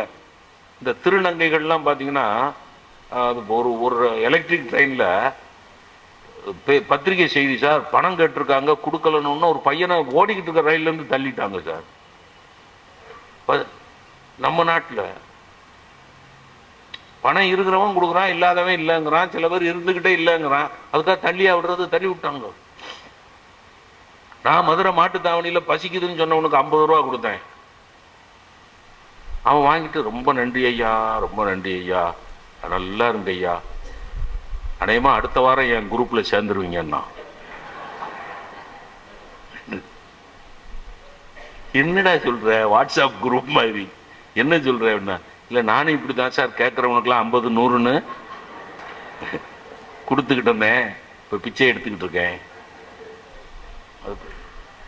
தயா சேவா. நான் உதவி செஞ்சேன்னு சொல்லாதீங்க. ஒரு மனிதன் இன்னொரு மனிதனுக்கு உதவி செய்ய முடியாது, இது பரமஹம்சரோட வாக்கியம். இதெல்லாம் சிந்தனை. ஒரு மனிதன் இன்னொரு மனிதனுக்கு உதவி செய்ய முடியாது, ஒரு மனிதன் இன்னொரு மனிதனுக்கு சேவை செய்யத்தான் முடியும். பெரிய சிந்தனை இது. ஒருத்தனுக்கு நானே உதவி தேவைப்பட்டு நிக்கிற இடத்துல இன்னொருத்தனுக்கு நான் என்ன உதவி செய்யறது? அதனால் பெரியவர்களே, இந்த 4ஐயும் வளர்த்து விடுவதுதான் ஆன்மீகத்தின் உச்சம். இப்ப இப்படி சொல்லி நான் நிறைவு பண்றேன். 4 இடம் சொல்லி முடிச்சுறேன். 1, அன்பு முக்கியமா அறிவு முக்கியமா? இது சமிங்கம். அன்பு முக்கியம், அறிவு முக்கியம். இன்றைக்கு அறிவு வளர்ந்திருக்கிறதா இல்லையா? பேச்சனோட சாரம், அறிவு வளர்ந்திருக்கிறது, ஆனால் அன்பு குறைந்து கொண்டே வருகிறது. இந்த நாட்டில் உள்ள எல்லா அவஸ்தைகளுக்கும் அடிப்படை காரணம் என்ன? இந்த அன்பு குறைபாடு தான். அதனால இப்படி சொல்லி நிறைவு செய்யலாம். அதாவது, அன்பும் சிவமும் இரண்டென்பார் அறிவில்லார். அன்பும் சிவமும் இரண்டென்பார் அறிவில்லார். அன்பே சிவம் என்று ஆறும் அறிந்தபின் அன்பே சிவமாய் அமர்ந்திருந்தாரே. இது திருமூலர். அன்பு வேற சிவம் வேறன்னு பிரிச்சு பார்க்கிறது அறிவு கெட்ட தனம். 2ஐயும் சேர்த்துட்டார். அன்பு வேறு சிவம் வேறு என்று பிரித்து பார்ப்பது அறிவில்லாத தன்மை. அன்பும் சிவமும் ஒன்று என்று தெரிந்து கொள்வதற்கு அறிவு வேண்டும். அந்த அறிவு வந்த பின் அன்பே சிவமாய் அமர்ந்திருந்தார். சிவமே அன்பு, அன்பே சிவம் என்று அறிந்து கொண்ட பின் எது தேவையில்லை? எது தேவையில்லை? அறிவு தேவையில்லை, அன்பு மட்டும் போதும். அதனாலதான் கடைசி வரி அன்பே சிவமாய் அமர்ந்திருந்தாரே, அங்க அறிவு கடமில்லை. இது ஒரு பாயிண்ட். இது திருமூலர். பெரிய புராணத்துல கண்ணப்ப நாயனார்னு ஒருத்தர் இருந்தார். அவர் முரடர், வேடர், அவருக்கு பூஜை பண்ண தெரியாது. ஒரு மாம்சத்தை எல்லாம் கொண்டாந்து வைக்கிறார், வாயில தண்ணீரை எடுத்துட்டு வந்து துப்புறார், சிவலிங்கத்து மேல துப்புறார். எல்லாமே அனாச்சாரம். அவர் செய்த எல்லாமே ஆச்சாரத்துக்கு அப்பாற்பட்ட வேலை. எல்லாமே அனாச்சாரமா செய்யறார். மாம்சத்தை வைக்கிறார், கண்ணுல ரத்தம் வடிஞ்சா தன்னோட கண்ணை எடுத்து அப்புறார். இப்ப மாமிசத்தை வச்சது தப்பு, சிவலிங்கத்தின் மேல எச்சில் துப்புனது தப்பு. ஆனா கண்ணுல சிவலிங்கத்தோட கண்ணுல இருந்து ரத்தம் வருதுன்னு உடனே தன் கண்ணை எடுத்து அப்புனது. இங்க பாருங்க, அவருக்கு வெளி உலக ஆச்சாரங்கள் தெரியவில்லை. ஆனா அவ மனசு பூரா என்ன இருக்கு? மனசு பூரா என்ன இருக்கு? அன்பு இருக்கு. அப்ப பெரிய புராணத்துல சேக்கலார் நமக்கு சொல்லுகிற மிகப்பெரிய விஷயம் என்ன தெரியுமா? நீ அன்புள்ளவனாக இருந்தால் உனக்கு ஆச்சார அனுஷ்டானங்கள் கூட தெரிய வேண்டிய அவசியம் இல்லை. இது கண்ணப்ப நாயனார் புராணம். நீ நெஞ்சு நிறைய இறைவனை நேசிக்கிறவனாக இருந்தால், நெஞ்சு நிறைய மக்களை நேசிக்கிறவனாக இருந்தால் உனக்கு ஆச்சார அனுஷ்டானங்கள், பூஜை புனஸ்காரங்கள் தெரிய வேண்டும் என்கிற அவசியம் இல்லை. அதை எப்படி அந்த கதையில நிறைவு செய்யறாருன்னா, சாஸ்திரோக்தமா ஆச்சார அனுஷ்டானப்படி ஆகம விதிகள் படி பூஜை செய்து கொண்டிருந்தவர் யாரு? சிவகோசரியார், அந்தனர். சிவகோசரியார் தான் ஆகம விதிப்படி பூஜை பண்றார், ஆச்சார அனுஷ்டானப்படி பூஜை பண்றார். அந்த ஆச்சார அனுஷ்டானம் யாருக்கு தெரியல? கண்ணப்பனுக்கு தெரியல. அந்த சிவகோசரியார கூப்பிட்டு மரத்துக்கு பின்னாடி நில்லு, கண்ணப்பன் என்ன செய்யறான்னு பாரு. கண்ணுல இருந்து ரத்தம் வடிகிறது. ஒரு கண்ணை அப்பியாச்சு, அடுத்த கண்ணுலயும் ரத்தம் வடிகிறது. இப்ப ரெண்டாவது கண்ணையும் யோசிக்காம எடுக்கிறாரு. எடுக்கிறதுக்கு முன்னாடி ஒரு யோசனை பண்றார். ரெண்டு கண்ணையும் எடுத்துட்டா எந்த கண்ணுல ரத்தம் வடியுதுன்னு அடையாளம் தெரியாதுன்னு சொல்லி அந்த அடையாளத்துக்காக காலை தூக்கி ரத்தம் வடிகிற கண்ணு மேல சிவலிங்கத்து மேல வைக்கிறார். சிவலிங்கத்தின் மேல நம்ம காலை தூக்கி வைக்கிறது அனாச்சாரத்தினோட உச்சம் இல்லையா? வைக்கிறார். ஆனா பகவான் ஏற்றுக்கொள்ளுகிறார், இறைவன் ஏற்றுக்கொள்ளுகிறார். இப்ப கண்ணப்பா நில் அப்படின்னு ரெண்டாவது கண்ணை எடுக்கிற போது சத்தம் கேட்டது, என் பக்கத்திலேயே நீ இருப்பா. பல்லாண்டு காலம் ஆச்சார அனுஷ்டானப்படி ஆகம விதிகளின்படி பூஜை செய்த சிவகோசரியாருக்கு கிடைக்காத பாக்கியம் அன்பு பூஜை, ஆகம பூஜை செய்தவருக்கு கிடைக்காத பாக்கியம் அன்பு பூஜை செய்த கண்ணப்பருக்கு கிடைத்தது. அப்ப ஆன்மீகத்துக்கு அறிவு குறைவாக இருந்தாலும் பரவாயில்லை, அன்புதான் தேவைப்படுகிறது. இதுதான் கண்ணப்ப நாயனார் புராணம். ஆன்மீகத்துக்கு, பக்திக்கு அறிவு அதிகமாக இருக்க வேண்டும் என்று, உங்களுக்கு வேதம் உபனிஷதம்லாம் தெரிய வேண்டும் என்று அவசியம் இல்லை. ஒரு பகவத்கீதை உபன்யாசத்துல ஒருத்தர் பகவத்கீதை உபன்யாசம் பண்ணிட்டு இருக்கார். அந்த வாசல்ல ஒரு பிச்சைக்காரன் உட்கார்ந்து இருக்கிறான், கிழிஞ்ச உடைகளோடு உட்கார்ந்து இருக்கிறான். ஒரு பெரியவர், ஒரு ஞானி, வேதம் படித்தவர், பகவத்கீதைய பழுதர கற்றவர் உள்ள வர்றார். அவன் கண்ணீர் மல்க அந்த பேச்சை கேட்டுக்கிட்டு இருக்கான். யாரு? பிச்சைக்காரன். அவனை பார்த்தா அவனுக்கு ஒண்ணுமே தெரியாது, பகவத்கீதை தெரியாது, வேதம் தெரியாது. அவர் கேட்டார், ஏப்பா உள்ள அவர் பகவத்கீதை சொல்லிக்கிட்டு இருக்காரு, அதை கேட்டா அழுவுற? அவர் ஆமா சாமின்னா. அவர் என்ன சொல்றாருன்னு உனக்கு விளங்கி அழுவுறியா? அவர் என்ன சமஸ்கிருதத்துல சொல்லிக்கிட்டு இருக்கார், உனக்கு விளங்கிதான் அழுவுறியா? இல்ல சுவாமி, எனக்கு ஒண்ணுமே விளங்கல. ஒண்ணுமே விளங்காம எப்படி அழுவுற? இல்ல மத்தியில கிருஷ்ணா நாராயணாங்கிறார், அது என்னமோ தெரியல, கிருஷ்ணா நாராயணான்னு சொன்னா எனக்கு அழுக வந்துருது. என்பு நைந்துருகி நெக்கு நெக்கு ஏங்கி அன்பு எனுமாறு கரையது புரள. எது பக்தி? இறைவனுக்கு முன்னாடி போய் நின்னால், பகவானுக்கு முன்னாடி போய் நின்னால் எலும்பு உருகி கண்ணுல இருந்து ஆறா கண்ணீர் பெருகணும்.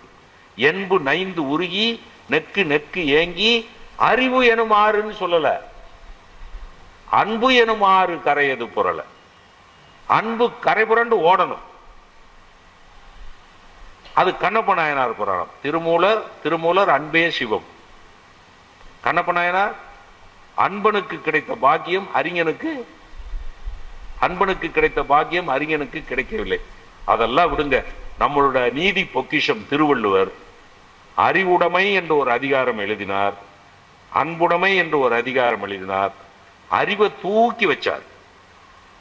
எவ்வது உறைவது உலகம் அவது உறைவது அறிவு. 10 பாட்டு அச்சர லட்சம் பெறும். ஒவ்வொரு திருக்குறளுக்கும் அச்சர லட்சம் கொடுக்கலாம். சென்ற இடத்தார் செலவிடாது தீது ஒரியி நன்றின்பால் உய்ப்பது அறிவு. மனசு கண்ட இடத்துக்கு போகாம நல்லதிலேயே கொண்டு போய் இறைச்சி வைக்கிறது அறிவு. அறிவு இருக்கிறவனுக்கு தான் அடுத்து நடக்க போறது தெரியும். அறிவு இருக்கிறவனுக்கு நோய் வராது. இப்படிலாம் எழுதிக்கிட்டே வர்றாரு. எப்பொருள் யார் யார் வாய் கேட்பினும் அப்பொருள் மெய்ப்பொருள் காண்பது அறிவு, திருவள்ளுவர். அது கூட நான் யோசிச்சு பார்த்தேன். யார் யார் வாய் கேட்பினும் ஏன் 2 யார் போட்டார் சந்திரபாண்டியன்? எப்பொருள் யார் யார் வாய் கேட்பினும், எப்பொருள் யாரிடம் கேட்பினும்னு போட்டாலும் யாப்பு தட்டாது. எப்பொருள் யாரிடம் கேட்பினும் அப்பொருள் மெய்ப்பொருள் காண்பது அறிவுனாலும் கரெக்டா இருக்கும் வெண்பா. அவர் ஏன் யார் யாருன்னு போட்டாரு? நான் உட்கார்ந்து யோசிச்சு பார்த்தேன். ஒரு யார் பெரியார், இன்னொரு யார் வாரியார்.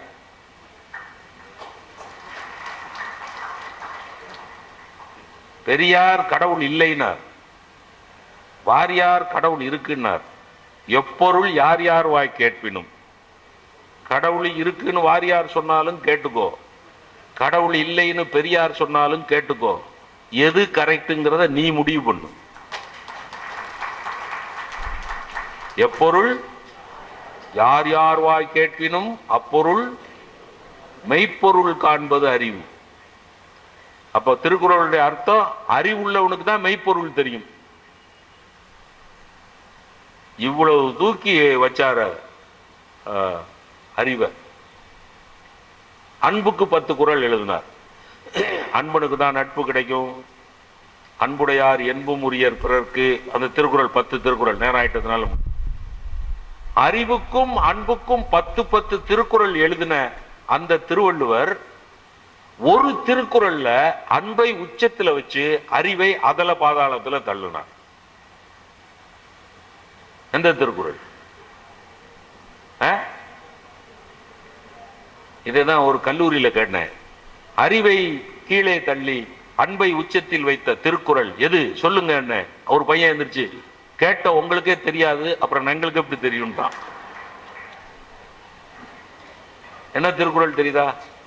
அறிவினால் ஆகுவது உண்டோ பிரிதின் நோய் தன்னோய் போல் போற்றா கடை. அடுத்தவன் துன்பப்படுறத பார்த்து அந்த துன்பத்தை துடைப்பதற்கு நீ முயற்சி செய்யவில்லை என்றால் உன்னுடைய அறிவினால் என்ன பிரயோஜனம்? அறிவினால் ஆகுவது உண்டோ பிரிதின் நோய். பிரிதின் நோய், பிரிதின்னா பிறரின் கூட போடல, உயர்தினை கூட போடல, அகிரிணை. பிரிதின் ஒரு மாடு, ஒரு பூனை, ஒரு பயிர், ஒரு பச்சை, எது வாடினாலும் கஷ்டப்படு. காக்கை குருவி எங்கள் ஜாதி, நீள் கடலும் மலையும் எங்கள் கூட்டம், நோக்கும் திசையெல்லாம் நாமன்றி வேறில்லை. பாரதி. எத்தி திருடும் அந்த காக்கை திருட்டு காக்க. அது அருமையான அன்பினுடைய வெளிப்பாடு சார். ஏன்ட்டு என் குழந்தை கையில இருந்த வடையை திருடிட்டு போயிடுச்சு காக்கா. எத்தி திருடும் அந்த காக்கை, அதற்கு இறக்கப்பட வேணும் பாப்பா. திருட்டு காக்கைகிட்ட. ஆனா காக்கைகிட்ட ஒரு குணம் இருக்கு தெரியுமா? நீங்கெல்லாம் அதெல்லாம் பார்க்கணும். ஏன்னா ஓய்வு பெற்றுட்டதுனால இப்படியே பார்த்துக்கிட்டே அலைவேன். காக்காக்கு நீங்க கொஞ்சம் சோறு வைங்க, இல்ல ஒரு இட்லியை புட்டு போடுங்க, என்ன பண்ணும்? கா கா கா கான்னு 10 காக்காயை கூப்பிட்டு சாப்பிடும். ஆனா அந்த காக்கா ஒரு வடையை திருடிக்கிட்டு வந்து சாப்பிட்டதுன்னு வைங்க, காக்கான்னு சத்தம் போடாது. வாட்ச் பண்ணிருக்கீங்களா? அதே விரல்ல வச்சுக்கிட்டு கொத்தி கொத்தி சாப்பிடும். ஆனா நீங்க சாப்பாடு வச்சீங்கன்னா 4 பேரை கூப்பிட்டு சாப்பிடும். அப்ப அது ஒரு பெரிய அரசியல் தத்துவம் சொல்லி கொடுக்கும்.